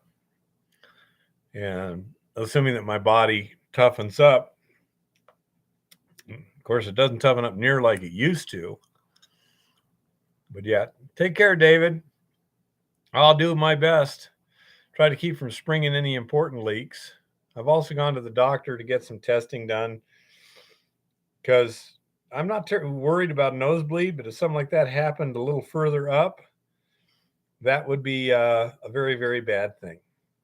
So I want to check out a few other things. Make sure I'm not missing something I need to get dealt with. So anyhow, that's the basic idea. Me and Eva mining and processing 2 tons a week to start. With another person doing transportation and milling, then we could go to 3 tons a week. Even I could be at the mine mining stuff, and somebody could make some runs and, process some ore. Let's say, because we leave like Tuesday, so you can be processing ore at the mill, say Tuesday, come up to the mine Wednesday, pick up the trailer we've already got loaded, come back to the mill, run that Thursday, and then by Friday we're back with another load that we got at the mine. And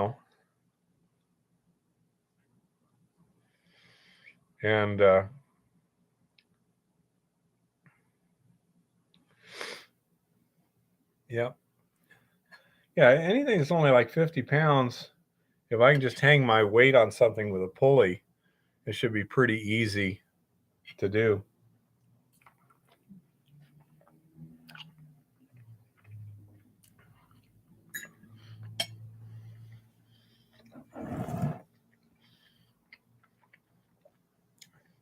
Sorry about the eating, folks, but I got to do it to stay awake. So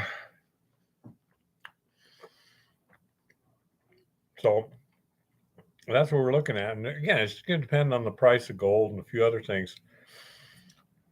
We don't run into any problems getting Eco Gold X, resin, extracting it from the resin. We get all that smoothed out and no problem. That's basically tons of ore and grade of ore. And I don't know, we may run into some hellacious pockets where we need to do some gravity separation first too. That's going to make life complicated. It's doable, but it slows things down.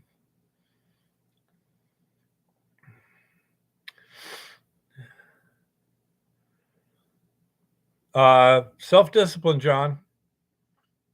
That's all self-discipline. So just to make that even harder, I'm going to ask my beloved wife to come over here and keep you guys occupied for a few minutes while I take care of some other stuff.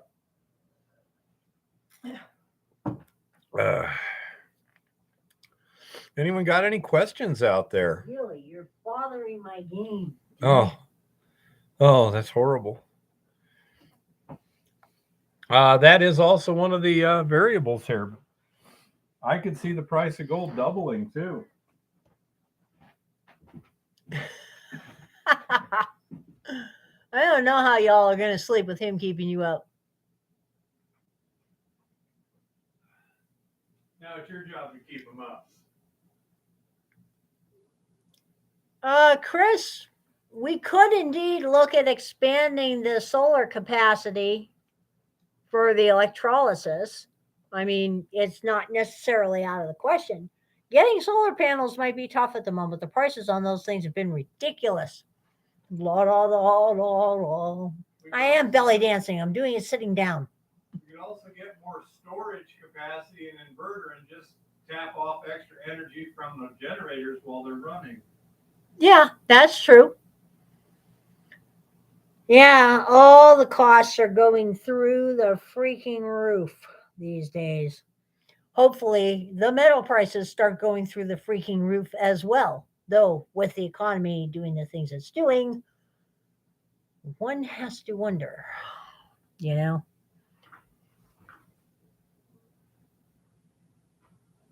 Yeah, Paul, the gas prices really freaking suck. I will say our gas here is still slightly below national average, but it's not like that's a great thing. You know, I mean, slightly below at this point is like, okay, so it's not a mortal wound to fill the two tanks and the gas cans. But it is really ridiculous. We had a $90 gas receipt the other day, and I'm looking at it and I'm like, oh, no. No, no, no, no, no. This is not good. Not good at all. So, has anybody else been doing anything interesting mining, or is it just him? Come on, guys. Oh, that's not bad. I mean, a Unisolar 136-watt panels for $34. Yeah. I mean, that's not bad at all. At the moment, we don't have any plans to streamline anything with conveyors between the crushers and the tank and everything. I personally have this Rube Goldberg vision of conveyors everywhere, but the mine is small enough that I don't think that would really work well. Of course, I have a lot of brilliant ideas that Professor Hardrock says are absolutely stupid. So there is that, but I had this vision of all these conveyors everywhere. I'm like, oh, yeah, conveyor to get the rocks into the student Roth, conveyor to get the stuff out of the student Roth and into the tank. That would be so cool. His turn. Tad, you're it.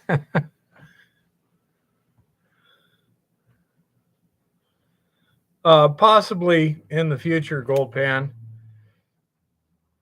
I want conveyors everywhere. Well, not only that, Chris, but then you could dump it into a sluice to skim off any coarser gold before it goes into the leach tanks also. Yep. Exactly, John. Every extra piece of equipment is more capital cost, more maintenance, and more things that can break and shut down your production.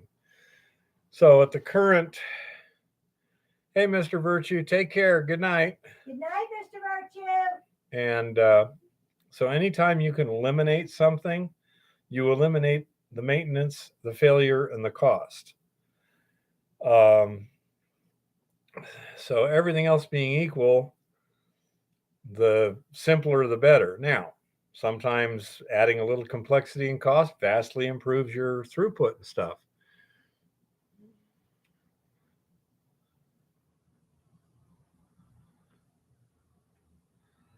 Yeah, Paul, I say they're getting some pretty good technology out there.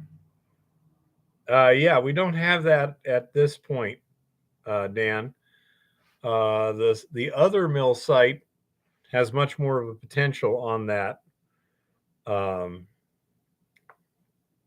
do you call of gravity feeding between stages too, but not where we're at right now. So I say at 1 ton per day, it isn't that hard to carry. What would that be? 80 buckets up a 5-foot ladder. That's only 10 buckets an hour. That's not too bad. So we shall see. But as we get more experience in these things, etc., we'll see what works, what doesn't work, where the bottlenecks are, work out the bottlenecks, and find out where the new bottleneck is, work out the new bottleneck. Yep. So I say it's that's the thing. Possibly, Paul, but you've also got, you can use conveyors, things like that. It would be kind of nice to build a milling plant that is on a trailer so that you can go to a new site level it, and you're ready to go too.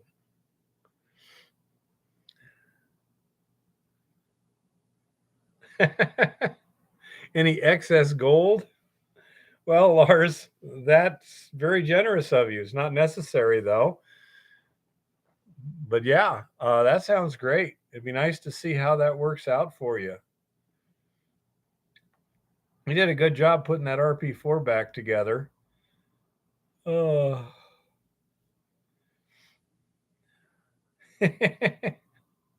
I'm not sure, Chris. I like the sound of it, but say I'm very happy that he just got me my equipment up here. And we had a couple hours visiting. Boy, he sure pushed it. Man, he moved a lot. Yeah, Paul, we also tend to move more efficiently too. But yeah, getting things, like from the Stutenroth up to the tank, you could use a conveyor, you could use pneumatics, you could use hydraulics, lots of different things. I like the idea of using hydraulics and then running it through a sluice or some other gravity separation. Screw would work too. I think it'd be better than belts in many ways, especially if you got any kind of water going on or something. You could do a lot of different things. It's possible if you set your sand screw up properly too. If you had like a sand screw that you're using as an elevator, then you could make it trap it at the bottom. That's another thing, folks. If you know what a sand screw is, it's like a big auger that you go to a sand and gravel plant and they dump the screen material in there and the auger pulls it up. And when it does so, the finer material, the clays, the slimes, things like that, wind up going off with the water, and the coarser material goes out the top. But any really coarse gold is going to get stuck right there at the bottom of that auger too. So that's a really good place to check for a clean out. I say, at this point, we can handle that throughput by hand, and it's highly reliable. The capital cost is almost non-existent. There is an operating cost, but the maintenance is already taken care of. It's already in the budget. So I say for now, we'll probably just keep it there. But yes, if you were to be running at a higher speed, the big jaw crusher could easily handle that. The Stutenroth might be able to handle a higher throughput. The vibratory screen would not. We'd have to do something there.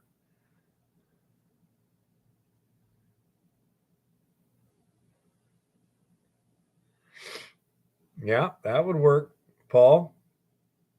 And again, just beware, whenever you got a mechanical system like a sand screw or whatever, look for where the gold is going to get caught, because it's very likely, unless it's specifically designed for it, there will be catch spots.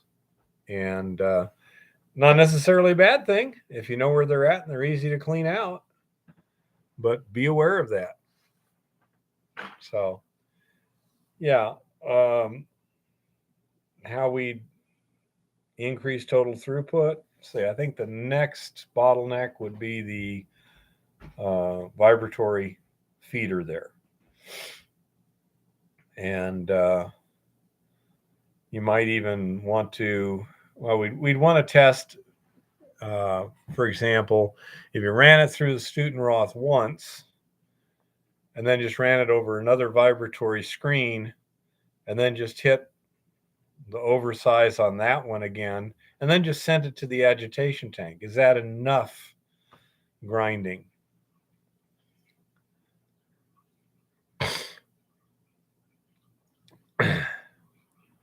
Now, in my case, it's meat per hour.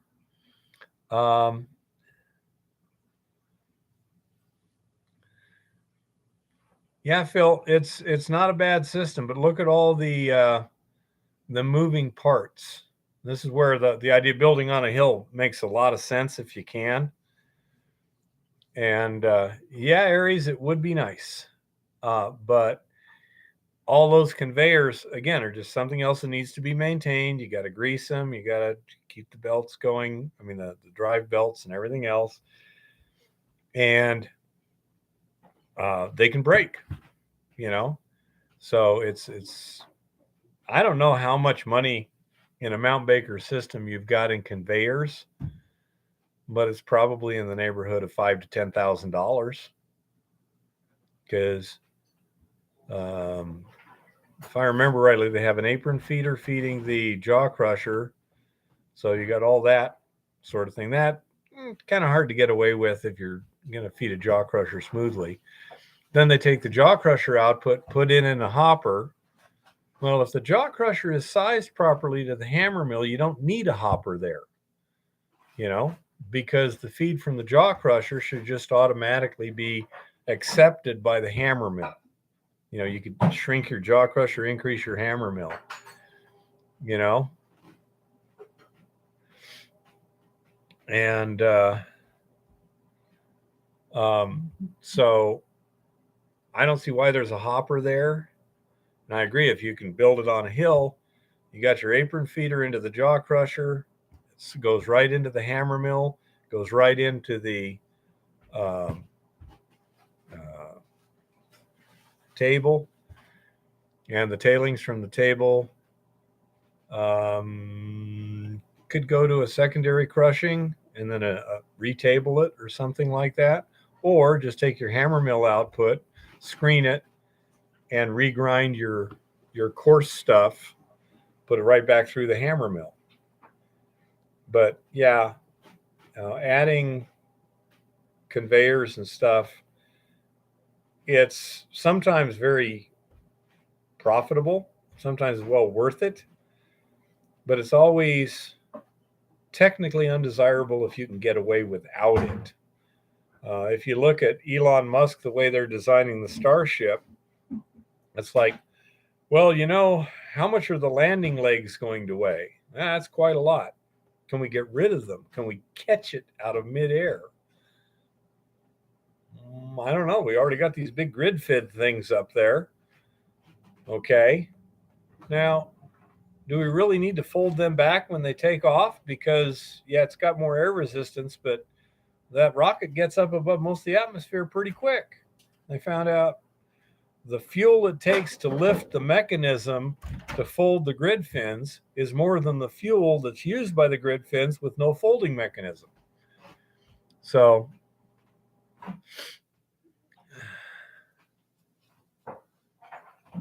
you know, yeah, Prospector Phil, again, and that's it. If you were doing 5 tons an hour, people just couldn't do it.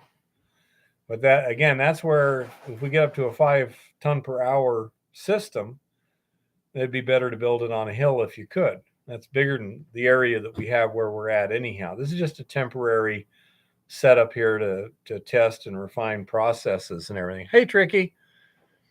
So if we go to a bigger system, it's going to be built somewhere else anyhow. Well, that's cool, Lars, but I don't drink beer.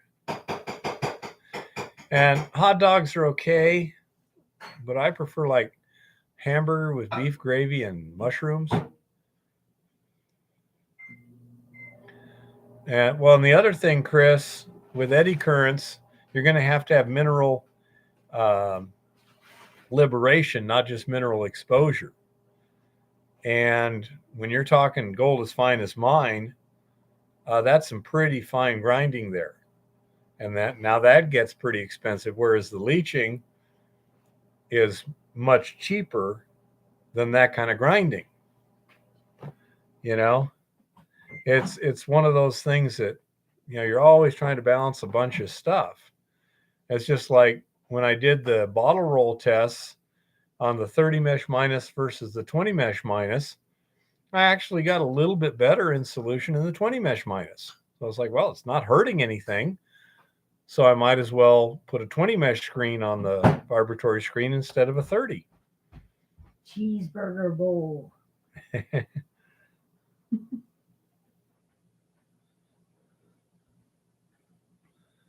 Cool, Tricky.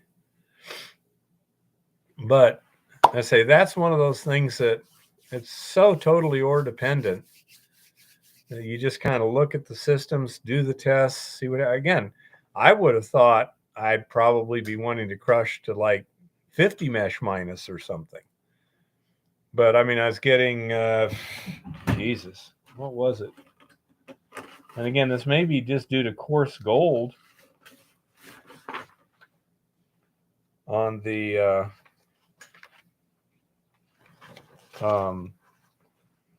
larger samples. Let's see what I got here. Yeah. The 20 mesh bottle roll sample wound up with 7.9 parts per million gold in solution after 24 hours. And the 30 mesh minus sample wound up with 6.8 parts per million in solution after 24 hours. Now, they were basically the same material. Well, not the same material, but really close. One was, I mean, they were within 1/100th of an ounce per ton of each other. Okay. So, I say, we're talking really surprising results. That it would be, what is that, almost 10% better? And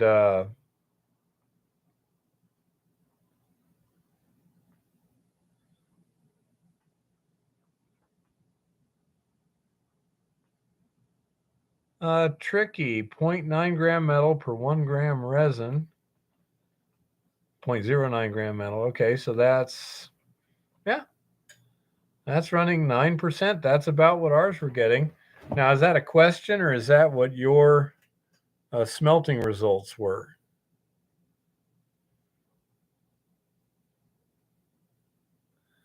That can work just fine, Paul.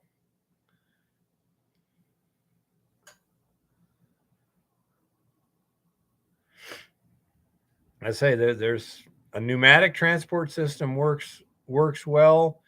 The negative is it can be kind of dusty, whereas a hydraulic transport system, as in you're using liquids instead of gases, is by its very nature not dusty at all.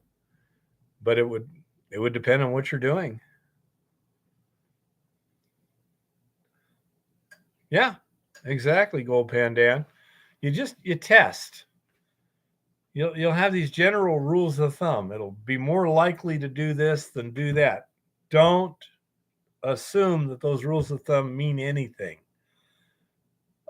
Test it. That place down in Arizona where I break for bedrock was at, I've never seen anything like that where the coarse gold, I mean, this was decomposing bedrock. Okay. It wasn't placer. It was definitely decomposing bedrock. And the dry washer was getting like 95% recovery, you know? And so you wind up with all kinds of weird things that nature throws at you. And you just, deal with whatever happens. But you just got to test and test and test and don't assume anything and go from there. Oh, good grief. You're right, Paul. How much water do you have?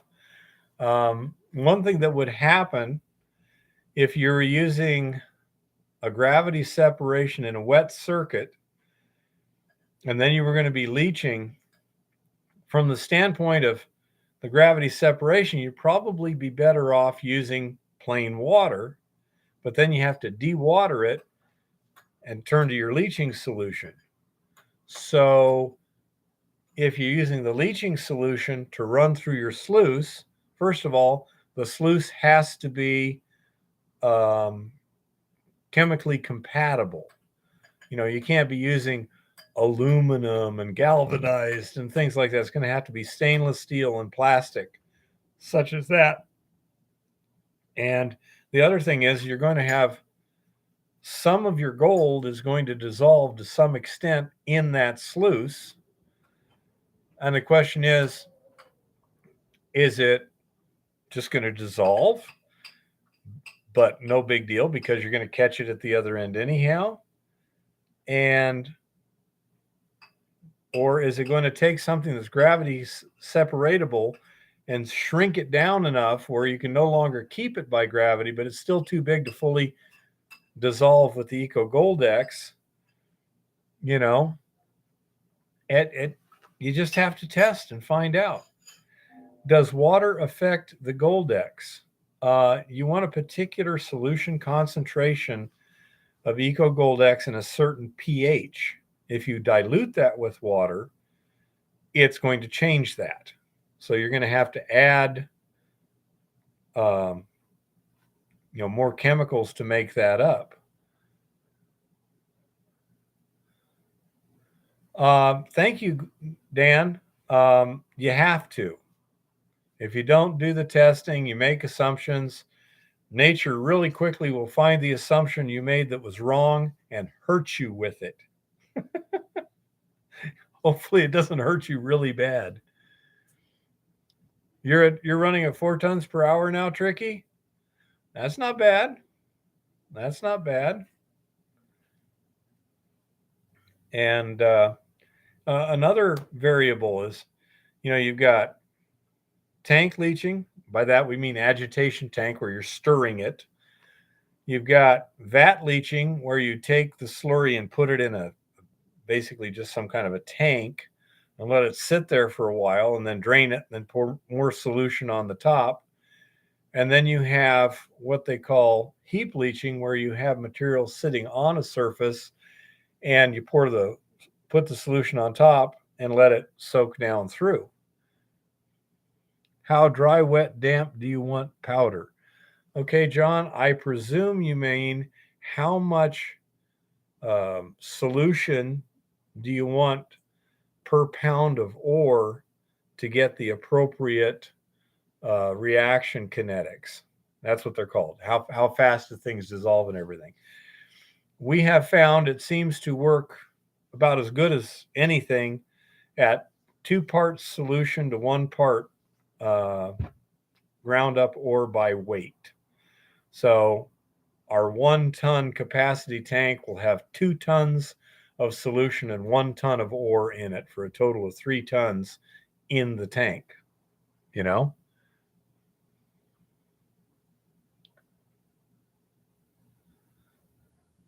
Yes, Paul, you could. But as you can see from your description, it adds complexity. Is the complexity worth it? Is it worth the hassle, the potential reduction in throughput? Because you're going to have to size your equipment so that it doesn't create a bottleneck. And is it cost effective? For example, in my sluice going straight into the agitation tank, if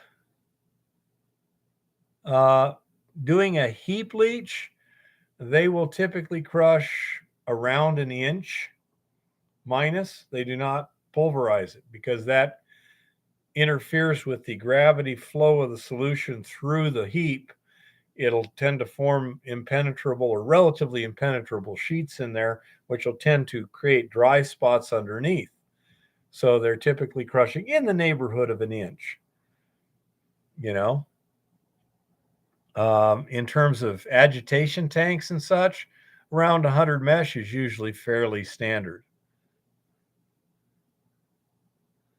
But anyhow, in my case, where it's the sluice into the agitation tank, the question is, how much gold, if any, do you catch in the sluice that then gets reduced in size by the solution to where it will not dissolve later, versus if everything that goes through the sluice that you don't catch is small enough to dissolve in the system that you've got, then you don't need all that complexity, and you just run it straight with solution. And these are some of the variables you look at, and there is no rule of thumb that works. Every ore is unique. You will have different classes of ore that have similar characteristics, some of which you can observe relatively easily, such as, does it have a lot of clay in it? Is it a silica ore versus a calcite ore?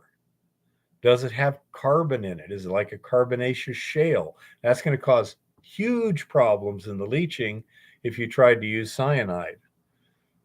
Take care, Gold Pan.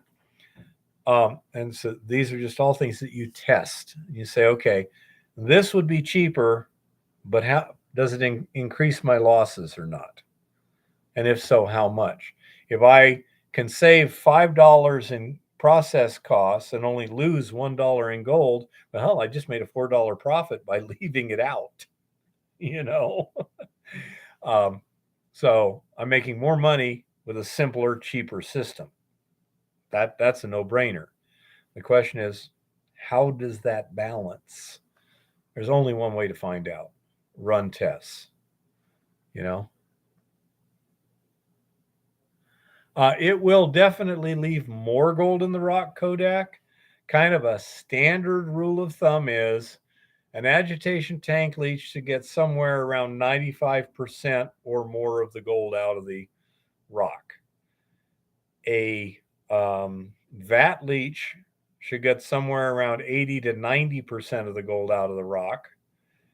And a heap leach should get somewhere between 60 to 75% of the gold out of the rock. And the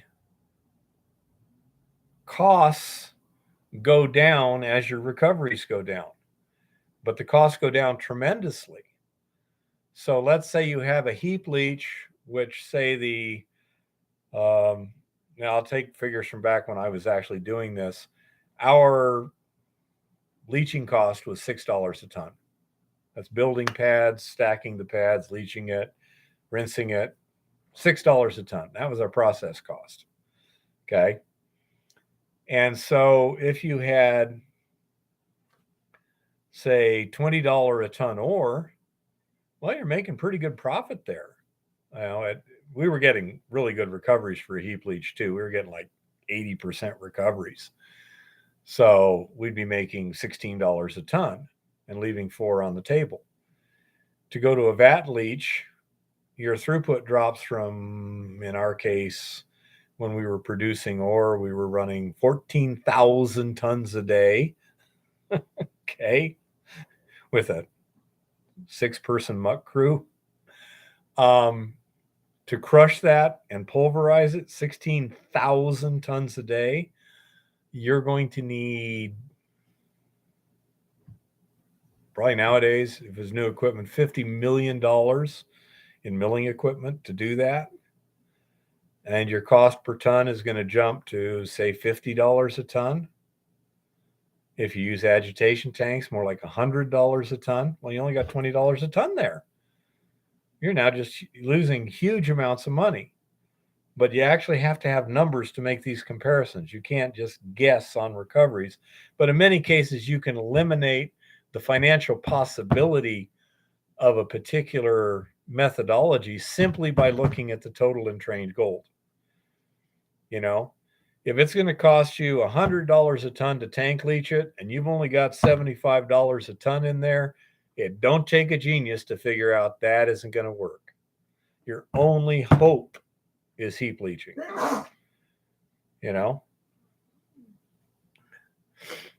And that's, again, some of the things that you use for decision making. You got enough tonnage? Because now when you've got a heap leach and you're only making $16 a ton, Paul says, bless you. Thank you. When you're only making $16 a ton and your permitting cost is nowadays for a heap leach fairly small, let's say you get away with only 50 million. Oh, it fits.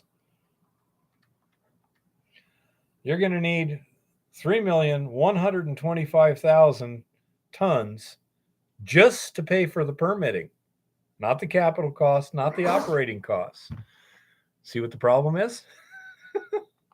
So you better have an ore body that's damn big, you know? And so these are the sort of things. I am smart, tricky. I don't honestly know how smart, especially now. But, there's a lot of people that can do this kind of stuff. And people with ordinary intelligence can be trained to do this kind of stuff. And as long as it's not really one of those bizarre situations, reasonably normal people with a good amount of training can do this stuff without making big mistakes. Every once in a while, nature will throw something at you that just sneaks up behind you and hits you over the head with a baseball bat. And unless you're the mental ninja, it'll catch you by surprise. It just happens. And you just hope that whatever is being thrown at you is within your capacity to deal with. This is a kind of challenging situation for me, among other things, because of the budget requirements. We're trying to do this very efficiently, very cost effectively. And we would need to because of the size of the ore body. If we had a big ore body, we had a big giant ore body, then I'd be telling my principal unless you want to do this just because you want to do it, your most effective way is just lease this to a bigger mining company. Somebody once said, if you're not making mistakes regularly, you're not trying hard enough. You're not pushing yourself, but you just don't want to make the big catastrophic mistakes like, O-rings on a space shuttle, that kind of mistake. That wasn't a mistake either. That was a management issue. They knew about it. Okay. And yeah, John, selling stuff to miners is a good way of making good, consistent money, whether it be mining equipment, food, booze, or prostitutes, or gambling.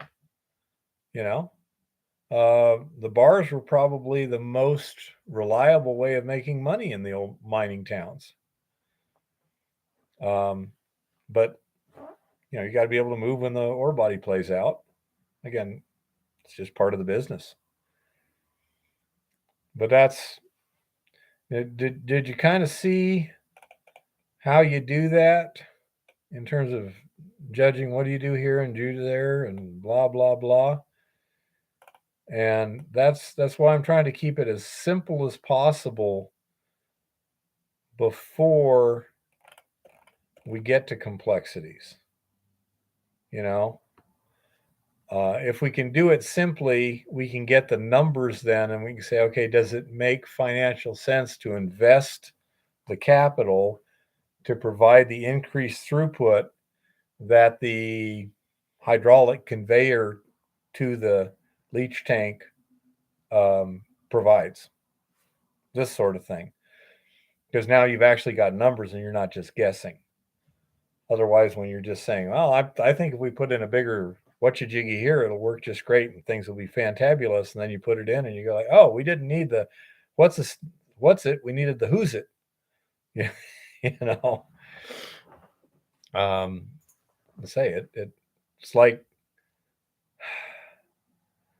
well, people who want a gravity hard rock gold and then put in an end discharge ball mill. Well, an end discharge ball mill keeps stuff in the mill until it's beat fine enough that it'll get out the end. So basically, it's grinding stuff until it all has roughly the same settling velocity, which is how you do a gravity separation. On the other hand, if you're going to do a flotation, that's fine because now everything is settling the same and now you're trying to float it so that it makes sense. If you're doing a agitation leach, then in the ball mill, if you're running leach solution through the ball mill If the gold can't get out of the ball mill, it's getting beaten up and dissolved at the same time until you get it out. By the way, for those of you who don't know, if you can find a ball mill that's been used at a gold mine that they're selling for scrap, buy it, take the liner plates out, very carefully clean it, wire brush and everything, and then sell it for scrap again. Same price per ton, but it can have a lot of gold stuck behind the liner plates. So that's a good way you can make money. But say these are the sort of things you have to understand how the systems work. At the American Girl mine, the guys weren't familiar with how they were running it, weren't that familiar with gold per se, and they didn't realize that sludge that was building up in that launder there was gold. They'd unintentionally created a gravity separation circuit ahead of their leaching circuit. Well, that's a lot of gold just sitting there, not getting recovered. So again, you just got to look at things, do the proper testing, and go from there. I know I sound like a broken record, but there's a reason for that. I have been caught many times from left field. And we've done, either myself or other, when I was working for Chemgold and stuff, we've done tests that didn't work, but we now knew that didn't work. We go, not on the list. It's not going to help us. So good. We don't need to worry about it. That's the way it works, man. Any other questions? Wow. We're up to our 4 hours. I like simple too, Ricky. The simpler it is, if it does the same job with the same efficiency, it's better by definition. Absolutely. Yeah, it's funny. If you can, absolutely. Is it time for bed? I don't know about you. Mine's coming up fairly soon here, but I'm not totally sleepyed out. I just got some food, so I'm doing okay. If anyone's got any questions, we'll go ahead and answer them. If not, we'll probably call it a night here. I hope you all like the videos I post to show you what we're learning and what we're doing and all that other stuff. I really like the little community we have here, and the way people help each other out. It's very, very rewarding to me. So thank you all.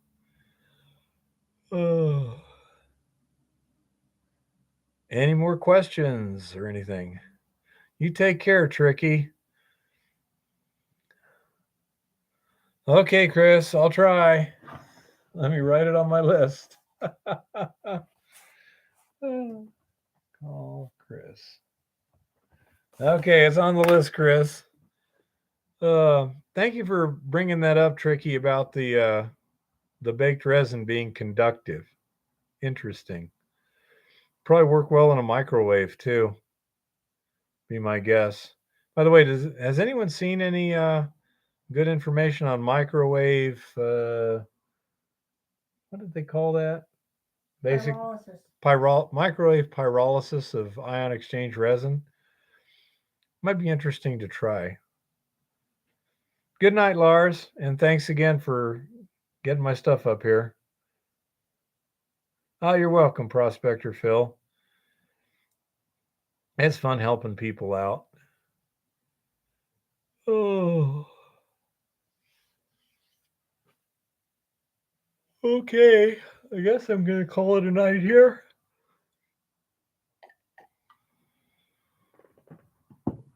Hey, as long as you can peel off the gold coating eventually.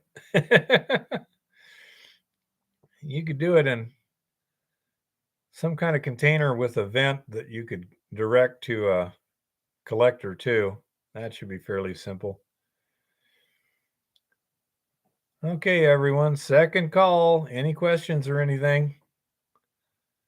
Chris says good night, Eva. Good night, everybody. Yeah, Paul, I understand. You take care. Okay, I guess that's it for tonight. Thank you, everybody. And don't forget, if you got an important question in the middle of the week, I just comment on any of my videos and I should get the comment and we can go from there. So happy prospecting and keep it safe out there. Oh my God.